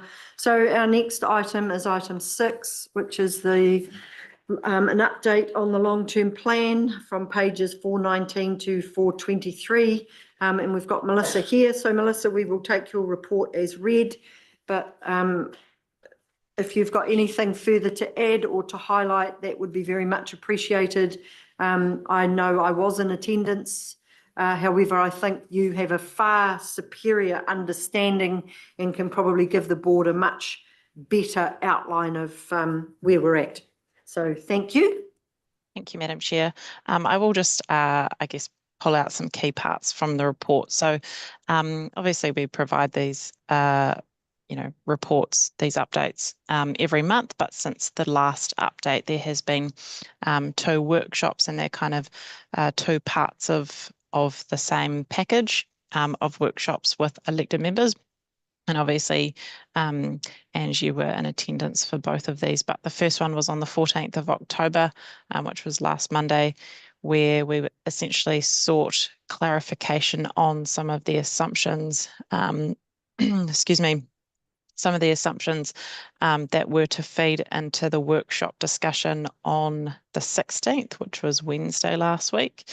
And these really are related to 3 specific projects. So the first one, and probably the one that's of most interest to you as a board, was around the curbside refuse service. And it was a discussion around whether or not this should be accommodated in the budget in the earlier years of the LTP or pushed out to the latter years.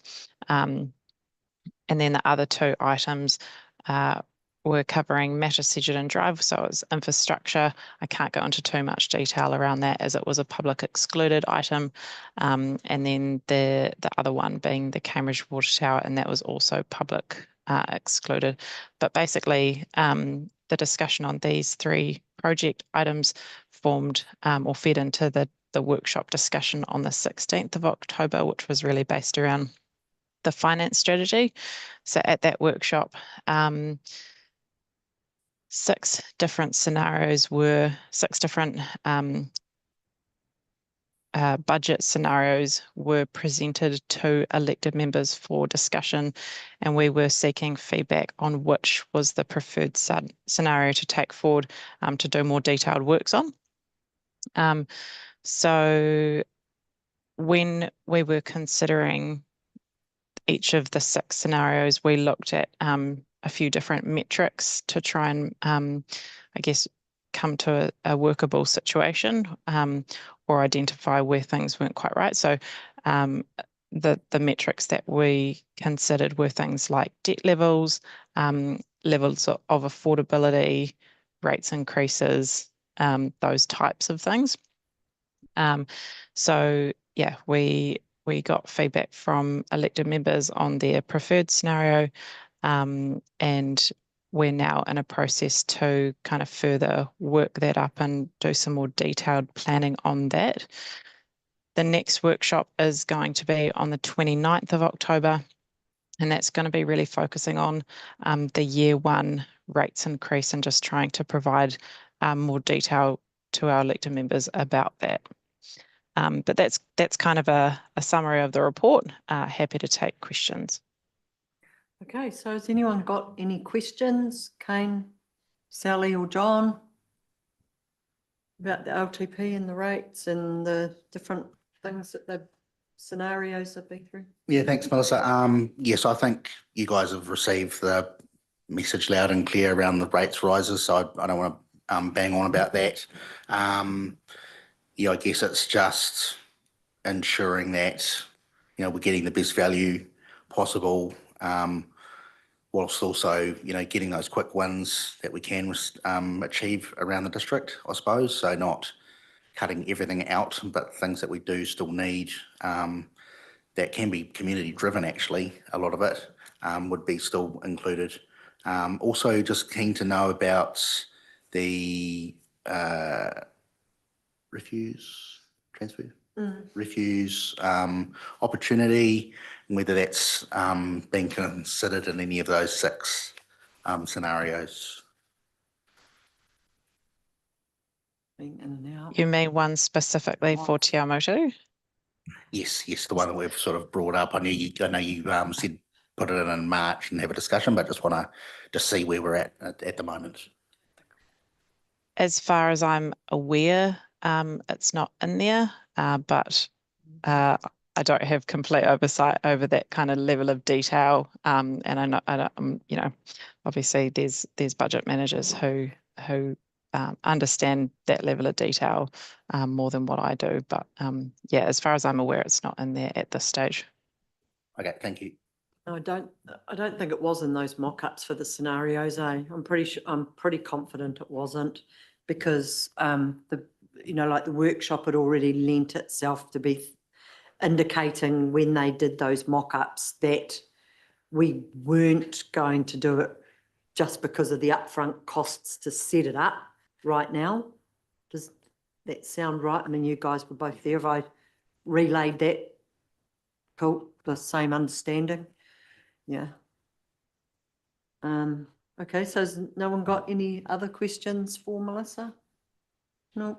I just have a quick question. I'm not quite sure if it's a Melissa question. It's just it might be a Ken question, but just in regard to budgets, when budgets are set, do we always have to spend the money that's in that budget? Is there any provision that if things can, as we go along, that things could be done better or different? I won't say better, different, that could mean that we save some money on something. Is that a possibility? Yes, it's yeah, absolutely a possibility that we get to the end of financial year and a budget isn't spent. Okay, cool.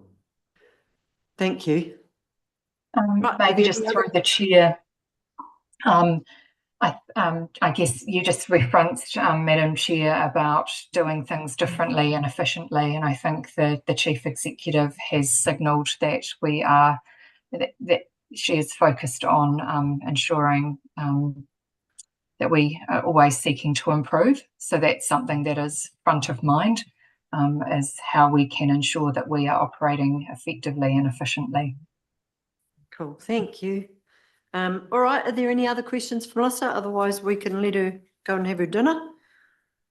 No, all good? Okay, so can we please move that the Te Awamutu and Kihikihi Community Board receives the report of Melissa Russo, Manager Strategy, titled 2025/34 Long-Term Plan Progress Report. I'll move Yep. that. John, second. Sally, all in favour? Against? Carried. Cool. Thanks, Melissa. Much appreciated. Righto. So next up, we have the 6 monthly Community Board Reporting, Service Delivery and Business Support Group Report on pages 424 to 426. Have I got this right? Is David or Brian here or no? They were both online. Oh, we've got. Yeah, there's David Hi, David. and Brian. Hold on. And Brian was, but he's fallen off. Or hopefully he's floating around. Okay, so we will take the report as read. And just sorry, I'm just jumping to the right page. Oh, hi, Brian. Thanks for being here tonight. Oh, God, I've lost it. Good evening, everyone.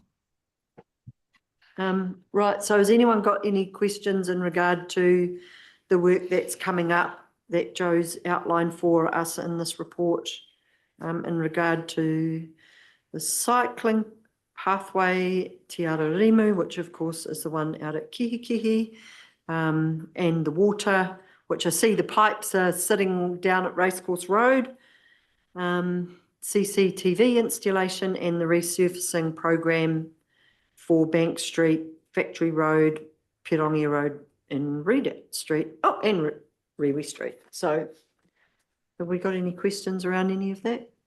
Or comments or? Oh, and the seismic roof on the council offices and the Sherwin Village. So we've got a few things in there. I just got a question. Yep. Through the chair. The purpose of the CTV camera and installation on State Highway 3, just querying the purpose of it, please. Oh, and State Highway 39. Right, okay, so it would have been probably 2 years ago now, Council developed a CCTV strategy. It's all about, well, in conjunction with police and the ComSafe group.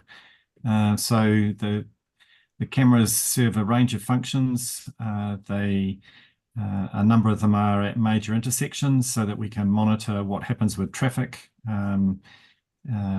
We can follow up on incidents that happen at those intersections, crashes and things like that.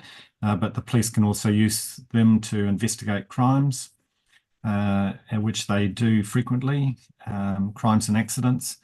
And the part of the strategy was to have number plate recognition cameras at various boundary points, I guess, around the district or on major roads into urban areas.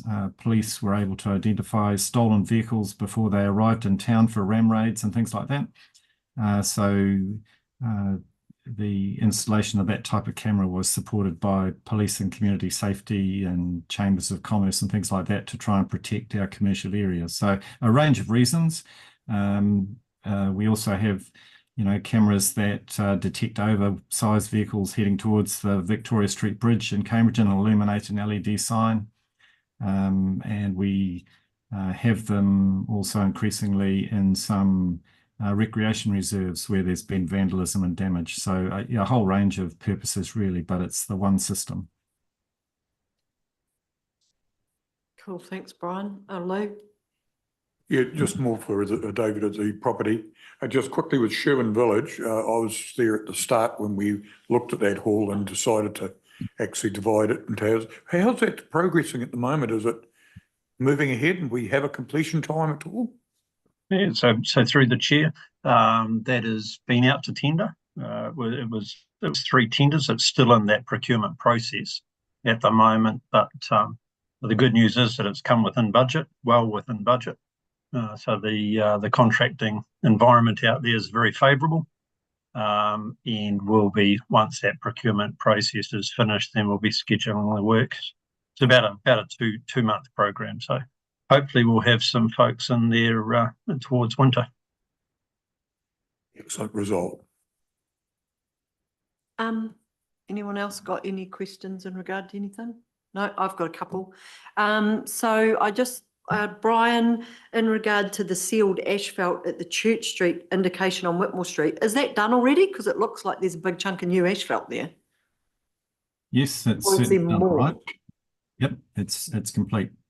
Okay, oh, nice. I did just want to pass on a couple of things. So I had to pull in to someone's driveway there the other day, and because of the fence primarily, I couldn't get out without having to back right back onto the green median strip thing to be able to get out of this driveway. And then when I went to come back in, I had to go on the wrong side of the road to be able to get in. So I then held up all the traffic behind me and in front of me. So that was just a little bit of feedback there. Recently, I was informed that someone went to pick up somebody, and because they had a little car, they then drove all the way down the cycle track some way before they realised that they weren't actually on the road.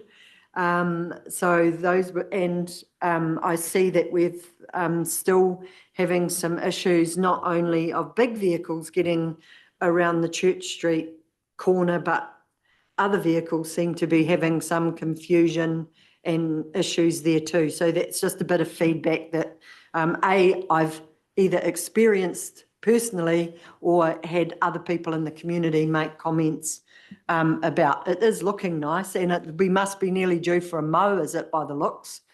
I see the grass is starting to take pretty well and thicken up, so I presume that's happening soon. But yeah, that was just a bit of feedback on that. Okay. If you want something about the pathway. Yeah. Oh, so do you want to go and then? Yep. I own a property in Whitmore Street opposite the Space Place. I parked on the grass verge and in the cycleway, and the only way for me to get out is drive down the cycleway, find a place where I can get back on the road. And I was pulling a trailer, so I wasn't going into the property. And I'd had a water blast trying to water blast the front fence. But yep, I've been down the cycleway As well. in my ute with a trailer. You're on not the meant to do that, John. You're meant to be leading by example. How am I going to get out? That was the problem. Yeah. I wasn't going to damage it, what I was trying. Yeah, so that was just a little bit of feedback on that. David, you might be able to help me. I was recently down at the Pekaro Dog Park, and I see there's still, I don't know if you can help with that one, there was still massively, or is this a marten mould one? It possibly is a marten one, I don't know. But there is still a huge mountain of dirt and disruption down there. I see the sign says that it's going to be completed by August. So I was just wondering, maybe David or Brian, if either of you know it all, or who I should probably be asking just about maybe what the hold up is there. So if people ask us, or maybe the sign could be updated because it looks like it's quite a long way away. from being completed, looking at the size of the hill that is currently there. I don't know if you know anything at all. Yeah, no, through the chair, no. By the sounds of it, it is a waters project, but we can reach out to that team and see what the update is for you. That'd be great. Thank you. It was just when we were talking about water things that I was wondering about that. And then just with that water supply, I see that we're looking at May next year. So are we on track at the moment with that? We got a notice in the, for example, in the Mail quite a while ago, and I see the pipes are all down by the Racecourse Road, but there doesn't seem to be, from what I've noticed, much action yet. So just wondered if it's what, it's running to time. Okay. Through the chair, I'll find out for you. Okay, thank you. Was there anything else I wanted to ask about that I'd spotted in there? No, I don't think so. Did anyone else have anything just to double check? No, that all sounds good. So, and if there's no further questions, thank you both for being available. Let's move that the Te Awamutu-Kihikihi Community Board receives the report of Joe Greed, Governance Manager, titled 6 Monthly Community Board Reporting, Service Delivery and Business Support Groups. Can I have someone to move that, please? Kane, second. Yeah. John, oh, sorry, Sally. All That's in right. favour? Aye. Against? Carried. Okay. Right, so now we move on to item 8, which is Kane's notice of motion. Yes, pages 427 to 525. So Kane, if you would like to speak to that, we will take your report as read. It was certainly plenty of information. We can't complain that you didn't give us enough background. So yeah, just maybe if you've got any points that you would like to highlight or anything that you feel that needs any further explanation, and then if anybody's got some questions, Kane, you can ask Kane. Thanks, Madam Chair. So could you turn off, please? Sorry. Yeah, so we'll take it as read. Just want to highlight a couple of things. So this is a major US court case that's come out. They've evaluated all of the neurotoxicity research, and they've found that it's an unreasonable risk regarding the neurotoxicity of fluoride in the water. And also on top of that, in that court case, they've been waiting for the National Toxicology Program, which shows that there's at 1.5 part per million, there's a lowering of IQ. So, and on top of that, there's a bit of a month of it, the Cochrane review came out and said there's essentially a slight to no benefit to fluoridation. Now, the council's going to be putting in $140,000 per annum on this. So I think it's some serious money for absolutely no benefit for a major risk. So just going to my notice of motions there, one's talking about the legal aspect, and I would hope that we would reach out to the actual lawyer for New Health New Zealand, Lisa Hanson, on that. The second one is around lobbying. Whangarei District Council has a notice of motion on the 28th of November, I believe, around just not following the directive altogether. So there are definitely councils around the country now that are wanting to push back. So I'm really requesting us to actually, the council to reach out to those other councils. And thirdly, just around transparency, if we are going to put a neurotoxin into the water supply, we really need to be telling the community that. And that is the basis of the US court case. So that's the notice of motions. Happy to take any questions. So, do we have any questions for Kane? Or comments in regard to the material that we've been provided? Have people spoken to people? Yeah, John? Talked to various people. One is a dental nurse and she is for it. I've talked to someone else and the comment back was government's not going to change its view. I know Kane has already gone to the Ministry of Health and had a letter back, things. And I saw that Whangarei is doing what it's doing, and I know Nick Smith tried to slow things down to get a clarification about something else. I don't know where you guys are coming from, but we're in a tight financial situation as a council. In terms of we're going to force our staff to chase this up or not. It's I don't understand the implications. As long as my understanding, as long as if it's in the water, if it's 0.8 and below, it's safe. But if it's in the, it's kind of brought up, if it's over one point whatever, it is dangerous or can be harmful. I'm not a scientist, so I struggle with some of it, but I have read some guidelines on fluoride. The only thing is what annoyed me a little bit is it didn't have anything on water, but it did have on toothpaste, tablets and things like that. So yeah, I don't know where I stand on it. Okay. Thanks, Kane. So just to respond, so the judge ruled it was an unreasonable risk, reviewing all the information, and he did that in two ways, looking at the water fluoride research, taking a 4 part per million from the US, who they said, and I actually did manage to watch the court case online. It was the only good thing about COVID, 2 weeks of it was great. But what they did, what you got to do is you got to take 4 part per million, you take a safety factor of 10. That's how you get down to your 0.4. So 0.4 is the level that's a hazard. 0.7 is the minimum for what we put in. And the other thing is that there's 10 National Institutes for Health studies at 0.7 that show a lowering of IQ or an increase in ADHD. So it's blind Freddie can now see that we have got a serious problem. So I'm really requesting help from the council to do something about it. And in regards to costs, it's $140,000 a year we're going to be spending on fluoridation, and that's just the operating costs.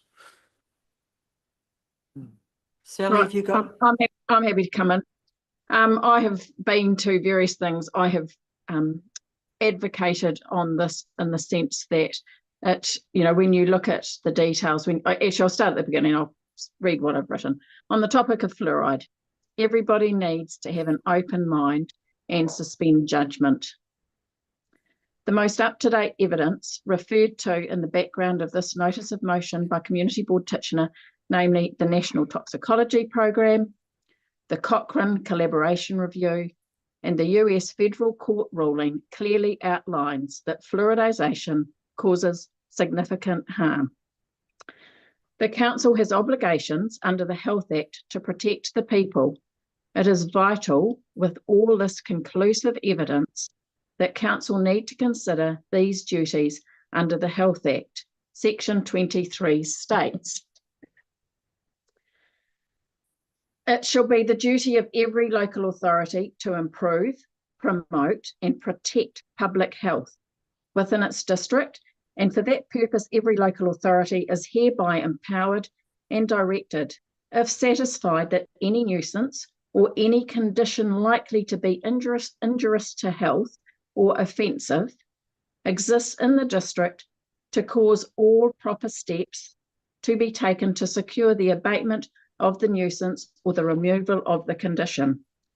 In conclusion, fluoride is a neurotoxin. It is therefore a nuisance, and so it is clearly Council's duty to take all proper steps to secure the abatement of this nuisance. I acknowledge the many emails received to date, and I stand with them and advocate on their behalf, supporting this notice of motion. When injustice becomes law, resistance becomes duty. It is our duty to resist. And I support the motion on that account. Okay, thanks, Sally. Thanks, John. Especially thank you for doing your due diligence and researching it from both of you. That's a really awesome effort in asking and getting a wider perspective on what we're looking at here. I really, as the chairperson, I really appreciate the effort that you've gone to consider this, because it's not to be considered lightly. It's something that we've supported Kane predominantly in the past, and we haven't, we haven't had a lot of success. I think from an economical perspective, the cost of fluoride versus the cost of this mahi, it's not even a comparison. I think, like going forward, the cost is going to be a lot more to put in and maintain fluoride in the water. And I think someone made a comment in regard to the lead being removed, and it took quite some time after it was established that lead was an issue that we finally followed suit. So I'd like to think we're a little bit smarter than that. I'd also like to just say that amongst people I've spoken to, there is a lot of support for us not to have fluoridated water. They would prefer to make that choice themselves. I've always been personally a huge advocate of the Scottish SMILE system, and they've had a 33% decrease in cavities from just teaching kids how to brush their teeth and supporting them through kindy with toothbrushes and toothpaste. So for me, that's part of my leaning. And I just wanted to make one other comment that I've currently forgotten, so it can't have been that important. It slipped my mind. So I will read out Kane's motions, and we'll get an idea of where we're going with this. So, I remember I have been inundated with emails from the community requesting that we support what Kane's motions are saying here. So I still haven't finished responding to them all.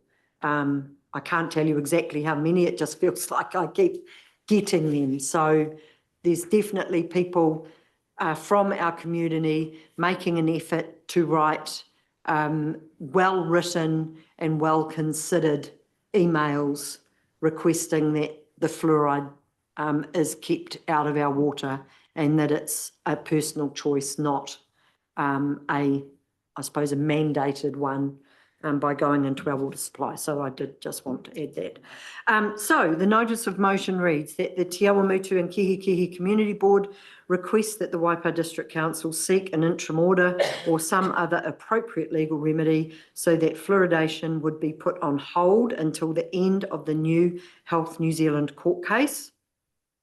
That the Te Awamutu and Kihikihi Community Board request that Waipa District Council liaise and work together with one or more of the 13 other directed councils to push back against the Director General of Health's directives to add fluoride chemicals to the public water supply, and that the Te Awamutu and Kihikihi Community Board request that the Waipa District Council acknowledge to the Waikato community that the US Federal Court has ruled that adding fluoride to the water supply at 0.7 to 1 ppm is an unreasonable risk relating to neurotoxicity. So first up, do you want to move these all together, or do you feel we need to separate them out and move each motion separately? I'm happy to move together. Yep. Okay. All right. So let's, Kane, it's your motion. So if you would like to move.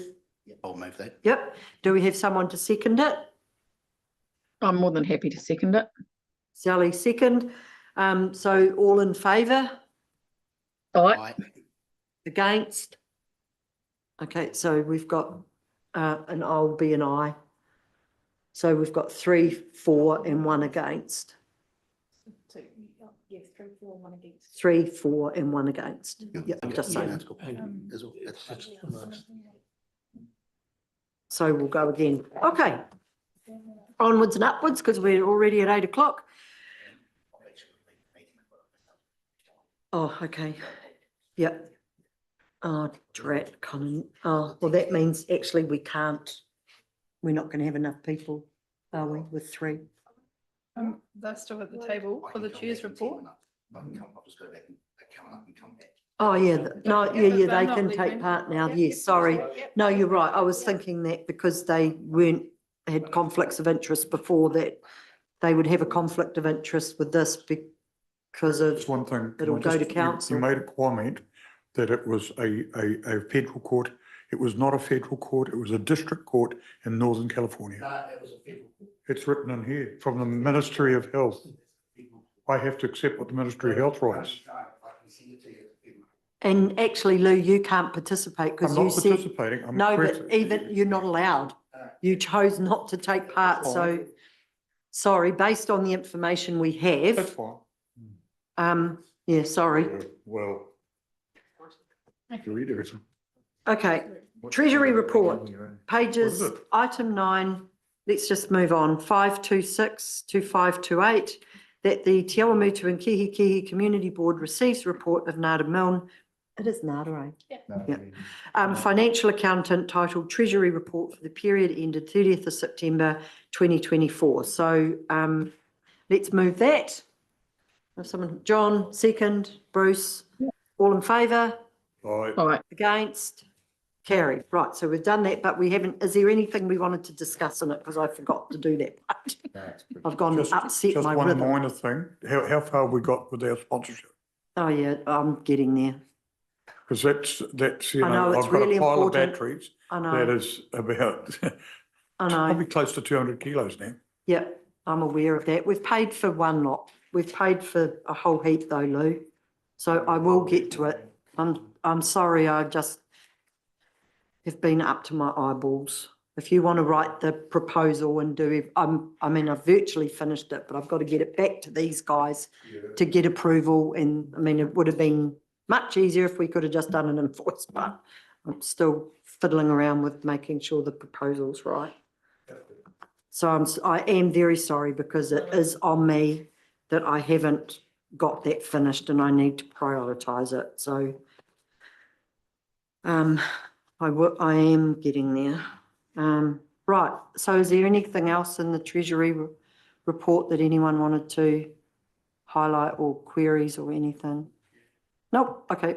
Next, Chairperson's report. Oh, yeah, cool. Yep, no, I do. That would be helpful. So Brian's still online to have a bit of a discussion in regard to the CBD parking. So I've had quite a few meetings now with different people in regard to extending the parking times.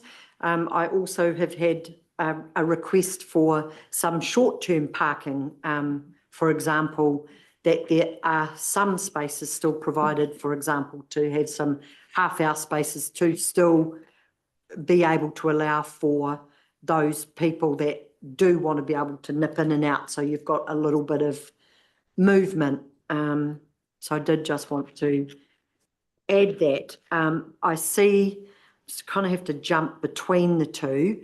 So I've pretty much outlined the conversations that I've had. There is very strong support to go to 2 hours.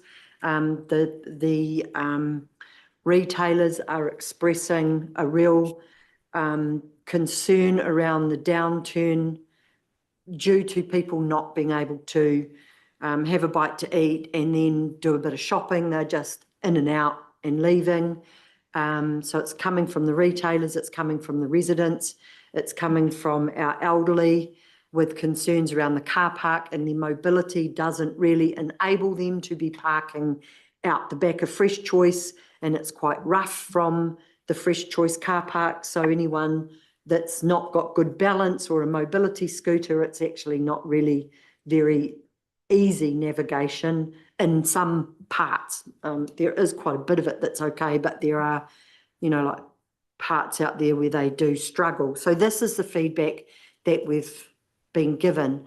I see Brian, staff, I won't say Brian because I don't know that Brian specifically did it, but staff have made some comments here. So maybe, Brian, could we cut to you just to add to or highlight any of the comments that you would like us to take into consideration here?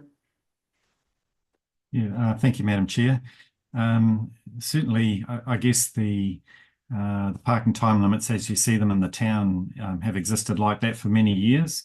And there's certainly nothing wrong with experimenting with having some change to make some changes, as I suggested, by residents and businesses, the Chamber of Commerce.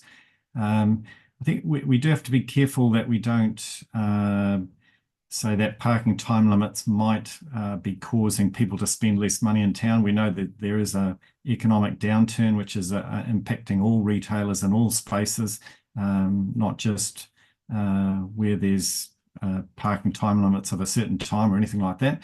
But that said, we just need to just have our eyes open. So if we're going to change the time limits, then just be aware of some of the issues that might arise. We will get some retailers who really value that fast turnover of parking places, whether they be food shops or other places where people are calling in to drop off things, so they only want a relatively quick time limit, and so they want to find a parking place close by.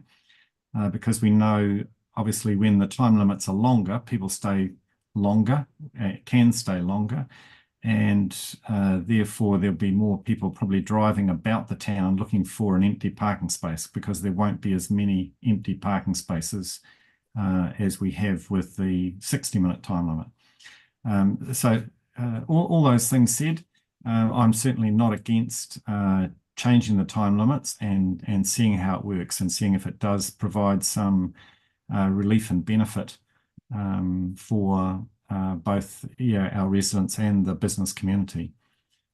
So it's not a big job to do. We obviously just have to manufacture some new sign nameplates and unscrew the ones that are in place and screw on some new ones. After I guess probably doing a little bit of a news story, as it were, to just advise people of a change and make it known the reasons for that change, so that because certainly some in the community will be aware of the discussion in the newspaper about the desire for a change, but there'll be a whole lot of people who won't know why council would be changing it, and it probably is our duty to explain it well to them before the change. Lou? Yeah, Brian, I was at that meeting with the Grey Power, and we actually, this is a topic that quite readily discussed. One of the issues that was raised with us is something like our picture theatre. We've got a number of citizens that have small mobility problems, and the 1 hour was a problem. Now, we haven't had the problems prior because we haven't had the enforcement levels that we're getting now. We're getting more enforcement levels, and that is highlighting the issue for those sort of people. So I would just relate that maybe we look at a mixed model or mixed effort where you've got some parks in the town that are the 120 minutes, and look, it's for the faster turnover areas like takeaway foods, etc., that remain at the 60 minutes or so. But just a thought. But as I say, there's a number of options you've raised, and I've read all those, and I think there's some merit in some of them. Thank you. In regard to the, like the off-street parks, the one, like behind the bank and things like that, the Mahoe Street, I'm pretty confident that we were wanting for those to remain as they are, not to limit the time in those, so that there were still all-day parking available. The same with the one down at Fresh Choice and by the not the Working Men's Club, the Te Awamutu Club. But what people were feeding back was that it's not well known. So, like, I don't even think we've got a sign by the Te Awamutu Club that's even a possible place to park. I know a lot of people think the Fresh Choice car park is Fresh Choice, they don't realise that there's actually quite a space there that is actually council car park. And I do understand that we are under, like pretty serious constraints with just spending money, but surely, like a few kind of signs aren't going to blow the budget out so much that we couldn't at least say that this is where they are and do some articles that, go in the paper, not advertising, but, press release type articles to remind people and use our social media, which is free, to be able to say, hey, did you know these are actually car parks? And also around the loading zone, Brian, because prior to when we did that review, I just can't remember how long ago it was, but I was totally unaware that anybody could park in a loading zone. I always thought that you had to be a courier or some sort of delivery vehicle to be allowed to park in those places. I had no idea that, if you just needed to nip into the bank, as long as you were only there for the 5 minutes, that you could actually use a loading zone. So, I think there's probably a lot of people that aren't aware of those things. So I'm not sure whether we can help educate people, even if it's, temporary signs to just go, hey, you're allowed to park here too, but like, who's doing those fun signs in Dunedin Airport? Have currently made signs to say 3-minute hug zone or something. And they've, just made some little fun things to help inform people of the shorter time frame. I know we also talked about trying to keep things relatively uniform so that people weren't getting too confused. But I do wonder if there is some merit in maybe 15-minute or half-hour car parks, just 1 or 2 in each block for those in and out type of activity. So we sort of are meeting that need, and then everywhere else becomes 2 hours, without overcomplicating it. But I know that the conversations I was having, and also with rural people coming into town, we are a rural service centre. People don't tend to come in and out quick. They like to be able to get a park and do their jobs. And I do think Lou makes a really relevant point that our enforcement is much better. I recently heard of some people that had parked, thought that they'd moved far enough down the street, but they were still within the GPS. So even though they'd moved, they got pinged because they hadn't actually moved far enough to be outside of the GPS. So there's definitely a strong feeling. So I'm not quite sure if we agree to this, how we move forward. Sorry, John. Yeah, Brian might be able to help me on this too, but my understanding is the car park, Fresh Choice have tar sealed the car park.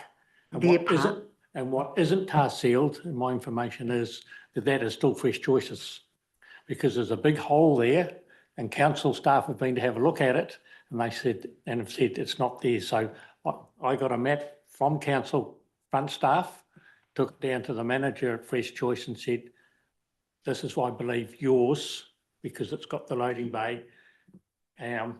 So Brian might need to chase that up, because there's a big hole there. It's got 3 cones around. It's been there for months. The little car park below the RSA actually belongs to the shop, which was Mint and the Gun Guys. And at the point of it, I just need to check on this. If you're going to park at the TA club, that's actually private property. No, it's not. They bought it. Council bought the back of the TA club. I stand corrected then. No, that's fine. I didn't know that. I appreciate being corrected. I take that on board. Yep. No, I thought it was private. But no. That's all good. Worthwhile having to advertise it that it's council parking then. Appreciate it. That's what I was, yeah. Cool. So, so sort of what would that look like if we were to move forward, Brian, with this? Yeah, thanks, Madam Chair. I think we'd want to get some consensus around whether it's all of the current P60s changed to P120, or as you say, we have most of it changes to 120 minutes, but we keep some pockets of shorter timeframes for faster turnover. So it would be, I think, getting together perhaps with the Chamber of Commerce representative and just working out that detail. And then under our bylaw, the service delivery general manager has to ratify the plan before we can make the change. But then we could proceed to make the changes and, but along with our comms team, explain the reason for those changes. And as you say, publicise more information about parking in town. So people understand, one, the reason why we're making some changes, but also what the alternatives for parking are if they're looking for use of a loading zone, as you mentioned, or a longer term off-street car park, which ones council owns and which ones are privately owned. I know we do have some parking signs up around the streets, Mahoe Street and Churchill Street, and in other places, sort of indicating public car parks. But as with everything, when you live in a town, you drive around, we become oblivious to the signs because we don't need them. We don't look for them because we know where the car parks are. But the visitors do see those signs and will, in their travels looking for a car park, often find them. But yeah, we are in that situation where because we do have parking time limits and enforcement, then we do have the off-street car parks, particularly the Mahoe Street one, filling up with, I guess, employees who work in the CBD, and they're there the whole day. And then none of those parks are available for visitors for those long stay parks. But I guess that's progress and growth, and parking does come under pressure the bigger the town gets. Absolutely.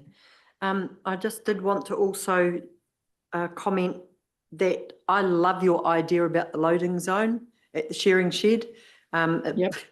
I'm a little bit biased in this, in that I have to regularly deliver, we regularly deliver kai to the sharing shed. And I really don't want a $750 fine for my work because I've pulled into the only space that's available being the disabled car park. But I hear what you're saying about that ramp there for people to be able to get into the park. So I hope everybody else likes that idea as well. Flogging your car park. Can I just ask one question? So, yep. Yeah, just quickly, Brian, when you facilitate that meeting, would you also incorporate Michael Cullen, who was elected at the meeting that we held to be the person to represent aged community in the community here, in our local community? So he's actually facilitating the Cambridge meeting as well for age concern. So I think he'd be a good person to actually have in your meeting as well. Yeah, I think we'd just get that original group that I met with, which was it was Michael, so, a couple of retail representatives, Karen and Shane from the business chamber. So I think that's a good idea. Okay, so thanks, Brian. I'm just thinking that I need to change my recommendation a little bit. So in essence, are we relatively comfortable with proceeding this to the next step to confirm, just get more further clarity on how much is 120 in half an hour or quarter, what that best scenario is? Does that sound all right, Brian? So as far as a recommendation goes, that we'd like to proceed. Yeah, you can always bring it back once you've done the work, bring the recommendation back next time. And then well, do you want, okay, or what way would you prefer, that we endorse that we do it, or do you want us to do further work and then come back again? Brian needs to do further work and bring out another thing back next. Well, probably we can, well, Brian, the next, if between you and I, if we work out and get that group together with you, and then we go from there, does that sound like the best bet? Yep. So we won't worry about. That sounds like a good plan. We can mark up a map. We've got a parking map of Te Awamutu with time limits on it. We can mark up the changes and bring it back to the board. Many heads are good in this sort of situation and understanding the changes and consequences. Yep. Okay, let's do that. So we'll drop my recommendation for the meantime, and Brian and I will get together and get this group together and go from there. Yep. Happy with that? Yep. Presuming so. Right. Okay, thank you very much. No, that's not a Brian one. What else did I have for you, Brian? Oh, I think that was probably Ohaupo Road, just as an update, seeing you there. I have spoken with Alexandra Images, and so they're going to help me come up with a bit of a work plan. So it's progressing, but as soon as I've got something to send to you, I'll let you know and we'll have that coffee. Brian, can I ask a question with traffic control plan? What's the difference, which I've heard is a traffic management plan, but a traffic control mechanism or plan is cheaper? Is there any sense in that? If traffic management plans, even for this, are expensive, but I need to understand what a traffic control plan is. That is at least a degree, I suppose, but it's apparently cheaper. Through you, Madam Chair, I think probably the terms could be used interchangeably. Obviously, in this situation, we want to be able to, I guess, reduce any, if we can do the works in such a way that we reduce any impact on the state highway, we don't create any safety issue or any, work vehicle parking issue or anything like that. If we can do it in that way, then we won't need a traffic management plan, and that side of it won't cost us any money at all. So it really depends on what is the scale of the work proposed, and can we get away with it implementing it in such a way that it doesn't impact traffic safety. I think we should be able to, because there's a huge amount of area in front of Gold Pine. So we'd be pretty, silly if we're sitting out on the road just there. I'd like to think that we've got enough common sense to make it work from the left-hand side or just there. I've also going to be speaking to the services group are having a combined meeting shortly, and so they have expressed an interest in what they can do to participate. So I'll get a better idea on who wants to do what and what's possible from that support in that space. But I think it's definitely going to be important to work with Ange and Ethan just on the actual what needs to be done. John? Can you just add the RSA into that as I well? can't add the RSA in because I didn't organise the service groups. It's their own function that they do. Oh, so yeah, okay. Yeah, from talking to them, what I'm thinking is there's, just as a addition to that, there's some signs on there like the Women's Institute one that are gone, but we probably need to try and advise as many of the service groups as possible if they want to be on the sign, because I think we need to at least invite everybody to be on it. One of the ideas that Angela and Ethan suggested, and someone else had earlier, was that instead of having all these individual signs, that we get a signboard done and the logos put on, because we might be able to just make it a little bit more compact and uniform, rather than having all these different sorts of things stuck to the sign. But we'll have a look at that. That'd be good. Will all those groups contribute to that sign? Well, we could. No, ask. well, I feel if they're going to have to name it, they should be contributing to it. Yeah, because we've allocated about $1,500, but that could be another conversation that we could have. Absolutely, that's a good idea. So I'll keep you posted on that, Brian. McAndrew Street, yes, it's pretty rough, but I see that you have suggested, hang on, I did read this, I just can't remember, sorry. Back up, back. that there's been some maintenance, but there's still nothing to happen within the next 2 to 3 years. So I think Lou had asked, was there any chance of something being dropped back to move this forward, that because of the state of that piece of road, rather than, you know, somewhere else that possibly could wait back 2 or 3 years and we just do a rejig because it's not actually that bad somewhere else. Yep, through you, Madam Chair. Nicely. Certainly, we're, I guess, juggling our priority list all the time. We've got a number of roads that look similar to McAndrew Street, and so we're having to make some tough choices. The budget won't stretch to do all of the roads that we'd like to do. So we are trying to tackle those roads that have the highest traffic volumes on them and are in the worst state.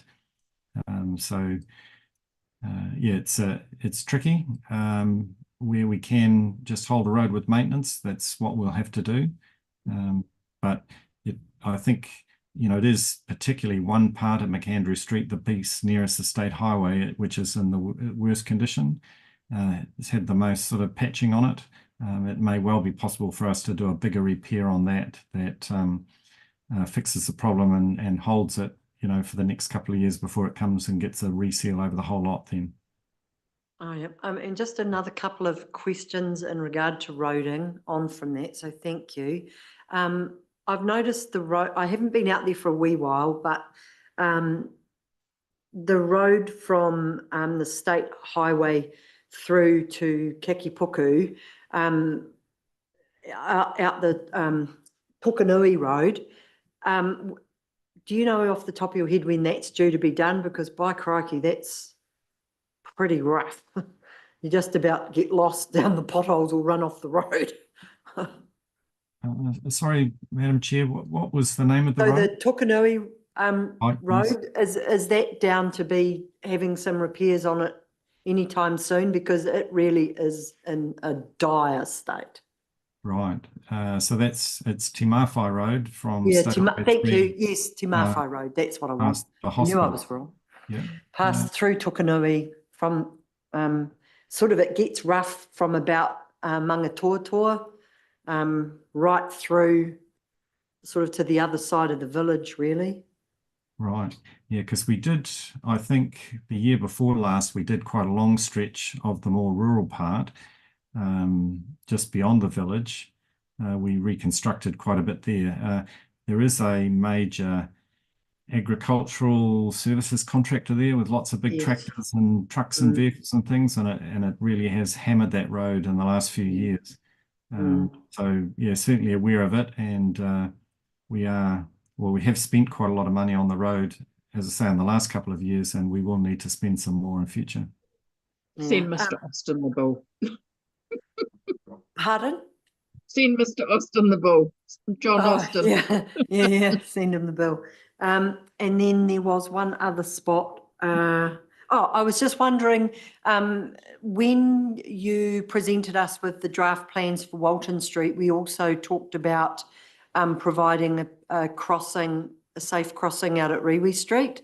So with the cutbacks in the budget, was that something that has been put back, or is that still going to be happening? Madam Chair, it's still a possibility because we've only got less than half the budget we expected, because the government, central government's not putting any funding into that sort of activity for the next 3 years. We are bringing a paper to council in November to talk about how we manage that going forward, because there's obviously still demand for this sort of work, but a lot less funding. So we'll be looking for the elected members to give us some guidance as to where they see the priorities. I know I'm a cheapskate, but, you know, like, maybe we can't afford to do the whole raise thing and that corner and stuff until later, but are we able to do a marked pedestrian crossing so people and kids can get safely across there, like what we did in the George Street car park? You know, like, is that a possible option as a temporary manoeuvre or temporary fix? They cost lots. Yeah, Madam Chair, I guess it's a possibility. What we know is that zebra crossings particularly, they work well in places where traffic's already travelling very slowly and traffic expects to see pedestrians crossing the road. And also where pedestrians are relatively traffic aware. What we find, and it's the reason we don't have zebra crossings outside schools much anymore, is because children are not aware and they think if they have the right of way to cross a crossing and they don't look to see if the car has seen them, that's when they're most at risk of being run over. No, hear you. Yep, okay. No, I was just conscious because people still scoot around there pretty quickly. Just wondering what options might be available without having to spend all the money, but just wondering on that. Okay, right. I think that was all the Brian questions, I think, isn't it? That I had in there. Just going to scoot back. Sorry, just going to jump between the two a little bit here. So the CBD parking, so we've got a plan to go forward with that, the entrance, the road repair. Yep, no, look, thank you, Brian. I think you've answered all of our questions. Did anyone else have anything for Brian that was outstanding? Any queries? No, thank you so much. And I'll be in touch in regard to organising that group to progress the parking. So that'd be wonderful. Thank you. Really appreciate your support and how thorough your comments and things were in the response. So thank you. Right, so the other things that I've put there are pretty self-explanatory. There's Kiki stormwater being released, and I see that there's certain legislation that says that you can, unless there's too much. From what I can gather, from what people are saying, there is a bit much, but hopefully, seeing as we've raised it as an issue, that might, with a bit of luck, be getting looked into. Lou, do you have anything further on that? Yeah, I've actually been down there and had a look at the scenario. What's happened is that they've done a development and it's got a lot more impermeable surfaces on it. So what's happening is a lot of this water is actually running down through a drain and then coming through under the road into his property, which makes a part of his, well, quite a number of areas in his paddocks there that are unavailable for grazing for quite lengthy periods of time. So that was his complaint, and I think it's just the fact that whoever's built there, they've actually turned the stormwater, instead of actually retaining it on site or actually having a receptacle, they've just, it's overflowing and running down and then coming across the road just a little bit before where what used to be Fraser's or the garden centre there. It's running into those two low paddocks, which virtually mean that they're unavailable. So. Yeah, and Ross also made the comment that I'm pretty sure there's a fair bit going into the other side. Yeah, it comes, and I that's believe the natural. Yeah, there's. I agree with that. That was the natural, but it was that drain pipe, which issues is around that. Quite large. I went down and had a look at it. Yeah, so, but they do say that development within a catchment must be, however, water may not be concentrated or diverted to adversely affect the lower land. Neither may foreign water be discharged on the land, being water that is not part of the natural surface water on the higher ground. Correct. So development within a catchment must bear this common law position in mind. Stormwater must be managed in such ways to not concentrate or divert stormwater flow in a way that causes an adverse effect unless relevant consents authorities are in place, such as appropriate easements.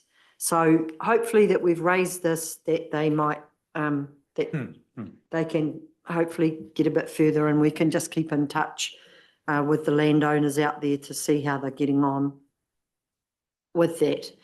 My final point is in regard to the seats and the front fence renewal.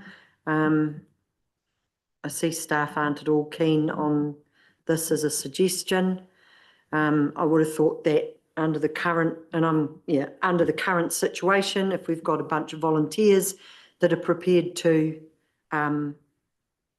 do this mahi and make sure that these assets we can retain these assets for a bit longer, that it's a win-win, because then that potentially could provide the funding to put in the bollards on Tawhio Street to prevent the significant vandalism that we're seeing. I also note that on a recent walk in the park, that that area on the Christie Ave, that grass area, now has quite deep, big tyre wheel marks through there that have not been, you know, like nothing has been done to address it. So when there's water, the water will sit in there, and it's uneven underfoot for anyone wanting to play on that field. I know in the past summers there's been people will play a bit of cricket or, you know, do things like that out there. So it's now actually not particularly safe to be running around on there. So, you know, like it was something that I thought was important. But I suppose at the end of the day, if staff are saying no, then we probably don't have much say. But John, have you got any comments? Because I know you did have a look at it, and Lou, I know you went with John to look at those things. Yeah. There's one chair that looks over the lake, needs taking down. But going back to the front fence, I have a quote to just fix the steel work of about $700. I'm in the throes of finding out how much it will cost to get some new diamond fence. So I'm taking the initiative. Yeah, we can. The idea when I talked to the engineer was we retain the gate as it is, but make it into a 3-bar gate. Swing it from the other side, because that side, if you have a look at it, where the gate latches back onto the fence at present, is very loose, but we can make some arrangements for that. It's just a couple of bags of cement to do that. It's rusted in one spot, and that's going to be replaced as a log back there. I've been down to Waipa Network and discussed the power box. They haven't got back to me as yet. My suggestion was to them that I pull the hinges off, put new hinges on, or they do it, and we repaint it. Yeah, and the reason to swing the gate the other way was for when Lou takes the Anzac service in, it's easy for them to get in there. I've got a whole lot of things that I'll bring up to that special meeting. The other thing is, if we can use some of the budget instead of replacing the fence, and if we can put bollards in where you want to put it, would be great. But if we could use some of that budget to remove that garden, because you need a digger and a truck to take the garden away. And then what garden? Remove what garden? Oh, you're talking of the rotunda, the Oh, perfume Oh, garden. moving that. Oh, Yeah, right. yeah. You know, Okay, I'm like, oh, we've jumped. Yeah. So if we could use yeah. some of that. So what I'm asking, what I would like to do, and I think you're on the same boat, is if we can change the way the budget's been used, keep the fence that it is, because one of the reasons I looked at it and think, yes, we need to retain it, is stop people walking through the garden, because once you take that fence down, everybody is going to go walk through it, and they're going to have to go and find out where the power is for that box, where it comes in from and things. So I'm just looking at a practical point of view. Let's get together and see if we can work some solutions. And Melissa has said they don't have to use all that budget. It can be retained, rediverted. Just to give you, this is what, at the end of the Prime Minister's speech at local government, and it was a go at Wellington, but I'll read it out. The central government focuses on the must-haves, not nice-to-haves, and we will expect local government to do the same. And that was part of the fact that he'd walked through water leaks, and we were in the new Wellington, whatever it is, taken over from Michael Fowler. It's a beautiful building and things like that. But yeah, so that came from the Prime Minister, and I will read that out again at that war memorial meeting. It's just, and that's how I look at down at the park. Let's retain we can run a bit of emery sandpaper across the top of the rails, get rid of the top surface. Gold Pine, I've been to them. They're going to try and find out the cost for wire netting and wire to wrap it in. And the guys, because council do deal with Gold Pine and Mitre 10, so he said he might do a deal. And while I've just got the floor, the Alpha now has an office with a front window in it. So if you're coming north and you look at the old Alpha, and it used to have where the chiller room where they used to have the barrels. Can I stop you, because you are going to have the chance to tell us about the Alpha. Let's just stick with the part through the chair report, and then we'll definitely give you a chance to get the Alpha. Yeah, just quickly on the park as well. I talked to Brad, and priority one at the moment is the fountain. So they're working on the fountain. So that is their priority one. And I would like them to go, the next priority, as you just said, moving the perfume garden for logistic reasons. All right. So it's falling apart, and we all know that, so. I just today actually asked for an updated works program that fits in with the projects, because the one that the last one I recall seeing was 2021, where there was an outline of years 1 to 3 and etc. But I assume with the reduction in the budget for the War Memorial Park, that some of those bigger, more expensive options now, for example, like the broad pathway, central pathway, I imagine that's one of the ones that, even though it was coming up fairly soon, probably is not there at the moment. So I have asked for that. So when that becomes available, I'll circulate that as well. The pergola is definitely, perfume garden, is definitely on the radar, isn't it, at the moment? Because, it looks terrible. There's not even any just temporary annuals or anything planted in there to sort of make it look half respectable. Pardon? It should have a safety fence around it.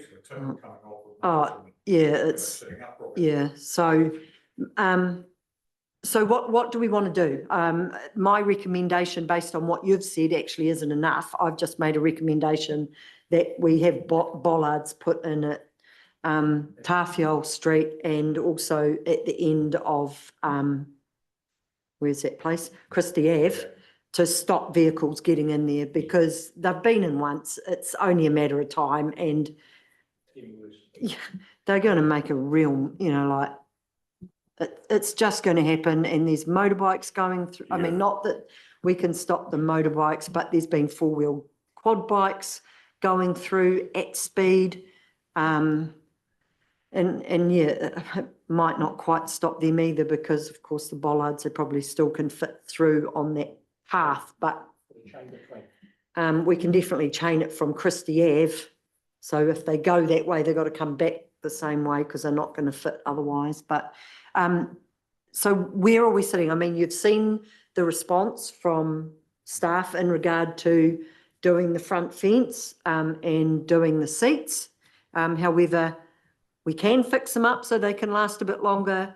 I was at a meeting with the Parks group the other day, and they're more than happy if someone can provide the paint to do the sanding and the painting. They're happy to do that, to keep those seats going, for as long as they can.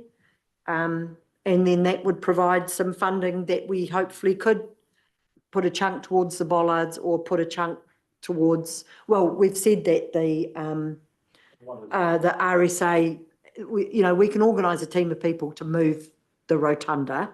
So possibly we don't need to actually allocate any budget towards that. We can do it through the service groups and do that way. But we probably need to make a recommendation that we would like to see this happen, so that we can do X, Y, Z. But I need some direction.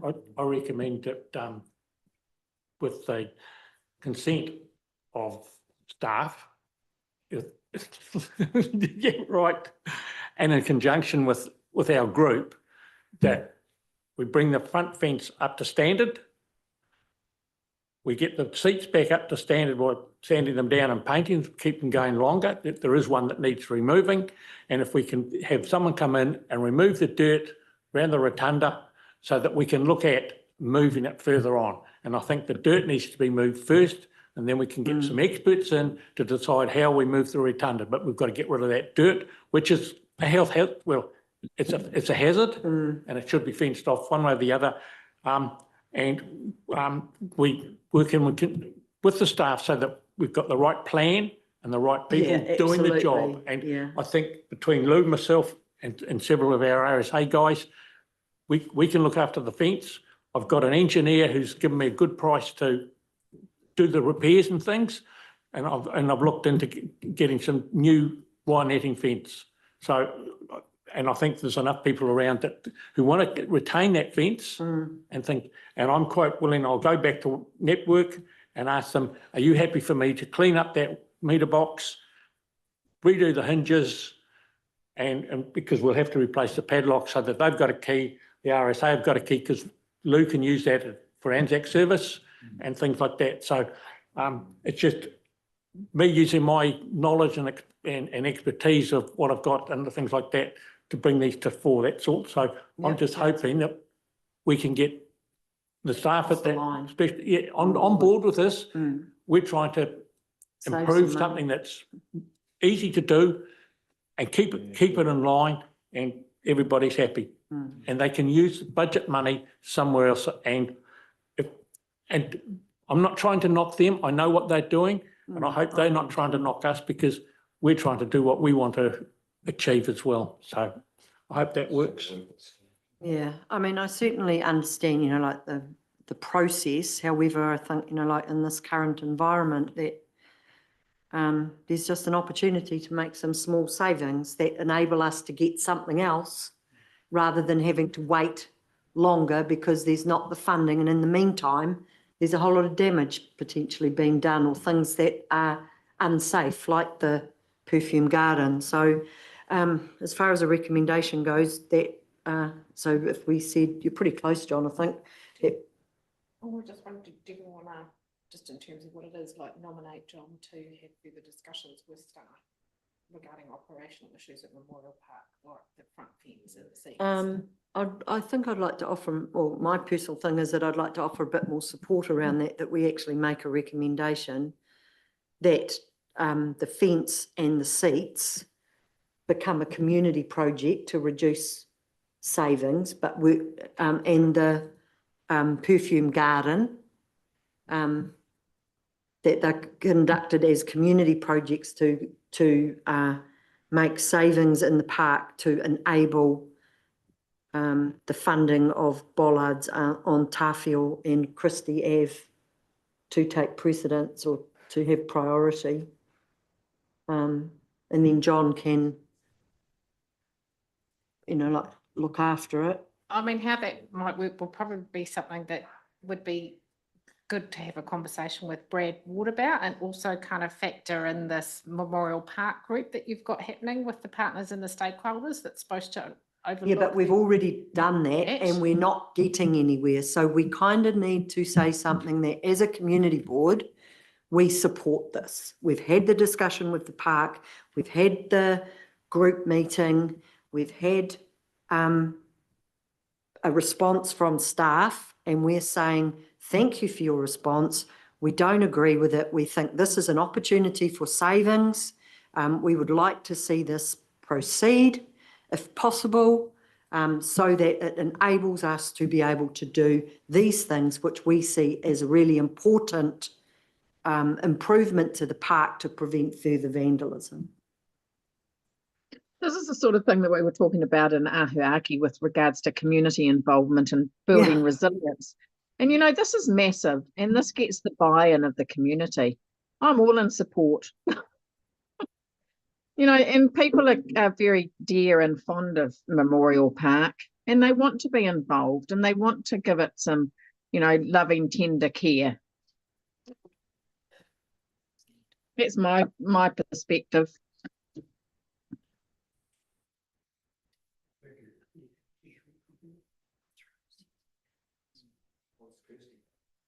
Kirsty, How do you feel of us getting involved in something like that? Just from your perspective, please. I don't know that I feel very well placed to comment. I think that Joe's feedback about liaising with Brad Ward is probably what I would have suggested, that he is critical here as the manager of the area responsible for progressing this work.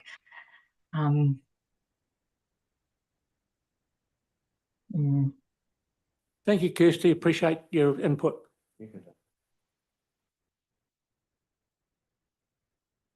So you're going to go and talk to Brad? I'll go and talk to Brad. All right, so, okay. So that's my report done and read.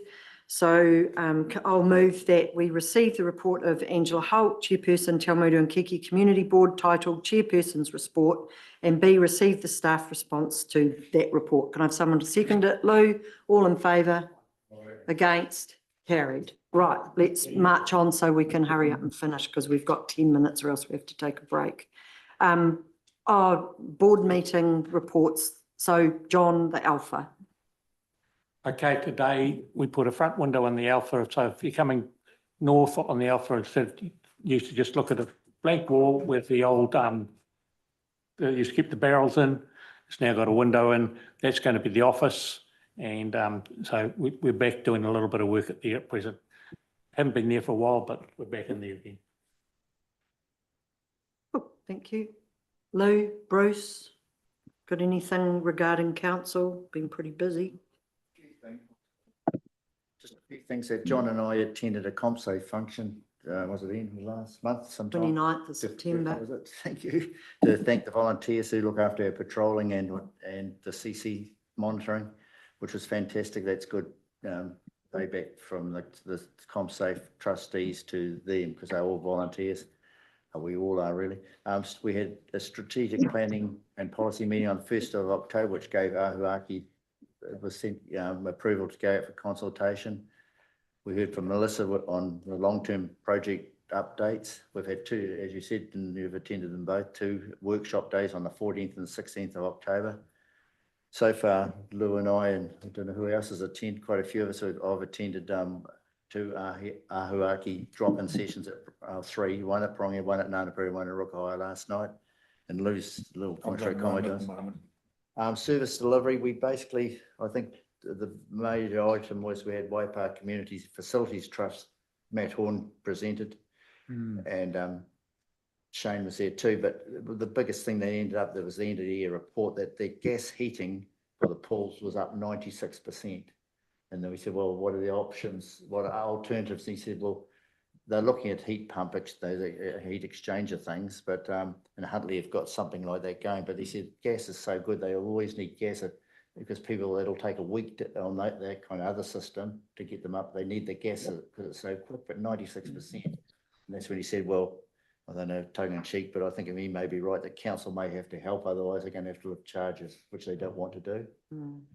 And the service delivery was basically, we were sorting out a heap of leases, which have tidying up a lot of things. So that was about it. Yeah, busy. Staff have been busy.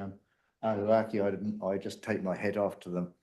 How many staff are attending and answering. We had some tricky questions last night, Rukahaia, but mostly not on Ahuaki, I'm sorry, but yeah, there's certainly a lot of support for it out there. It's amazing. Were there many people at the Rukahaia one? Because there Yes, was about lots, a dozen in Te Awamutu. There went a lot. Yeah, no, there were lots. Yes, yeah. Mostly they were on more of the Treadlight tribe facility that's coming in down Herman Road, potentially in the long run. Oh, They were just about the whole road was there, I think, and never mind. oh, yeah. Oh, okay. So that's, yeah, okay. So that's... Lou, did you have anything further? Yeah, just as you know, we did that meeting earlier on with setting up the aged policy and getting through with that. So that was quite an interesting exercise, and we're going to actually replicate that now in Cambridge as well. So we're going to have very much the same people operating it and going through to the next side. With Roger Gordon is having a little bit of a problem with his wife's health, so we'll actually help him facilitate that. I spent some time down at the Resource Management Conference and did some time having a look at them drilling for gas and the I problem. think you there- mentioned that last time. Did I? Yeah. Could have done, Yeah. sorry. That's, yeah, Yeah. okay, I'll leave that out. But one of the things that came out is exactly what Bruce was saying, that we're having a major shortage of natural gas. And that is going to impact on energy costs all the way along. Other than that, I've just been doing the normal things that a council does. I've only done the one Akiaki meeting. That was Karapiro, and I will be doing Kiki and Apo. So it'll give 3. So I've got those on my planned alteration. Cool, thank you. the last meeting. Sally, did you have anything that you wanted to add? I've just responded to various emails regarding water fluoridisation of people that are opposed, and I was involved with Jill out at Kiki for the cleanup day, and just want to commend Jill on the sports equipment that went into the park just in the last month. So that's it from me. I've been away I'll be coming up 3 weeks. I've been away, so I am intending to get to the Ahuaki at Kihikihi. I think it's the 30th of October. Just Next week, next Wednesday. Yep. Okay, cool. That'd be good, because I'm not sure I put down that I was going, but I'm not sure that I'm going to be able to make it. So if there is just one last matter, and I'm not going to go through where I've been because it was on my chair report. Item 13, the date of the next meeting. Oh, we've got the Cambridge Community Board meeting again. Oh, sorry. So the next Te Awamutu Community Board, Te Awamutu and Kihikihi Community Board meeting, that's the important part, is to be held at 6 p.m. on Tuesday, the 12th of November, 2024. That's a discretionary funding one only. That's the special meeting. Oh, which is our special meeting. Yes, of course, just realised that. And then our full meeting will be Wednesday, the 26th, 27th of November. So we've got 2 dates coming up for that. So if anyone's got discretionary applications that they would like to get in, please make sure you get onto those, because they close in a week. So we could put expenses in. More expensive. I'd be careful talking about putting in any expenses if you want to get voted back in under the current environment, councillors. Anyway. You've got 1 minute, you're doing great. Okay, so I have 1 minute. I need to close with a karakia whakamutanga. Kua mutu a mātou mahi. Mō tēnei wā, mana kitea mai mātou katoa, o mātou hoa, o mātou whānau, Ao ki te aorangi. Our work is finished for the time being. Protect us all, our friends, our family, and peace to the universe.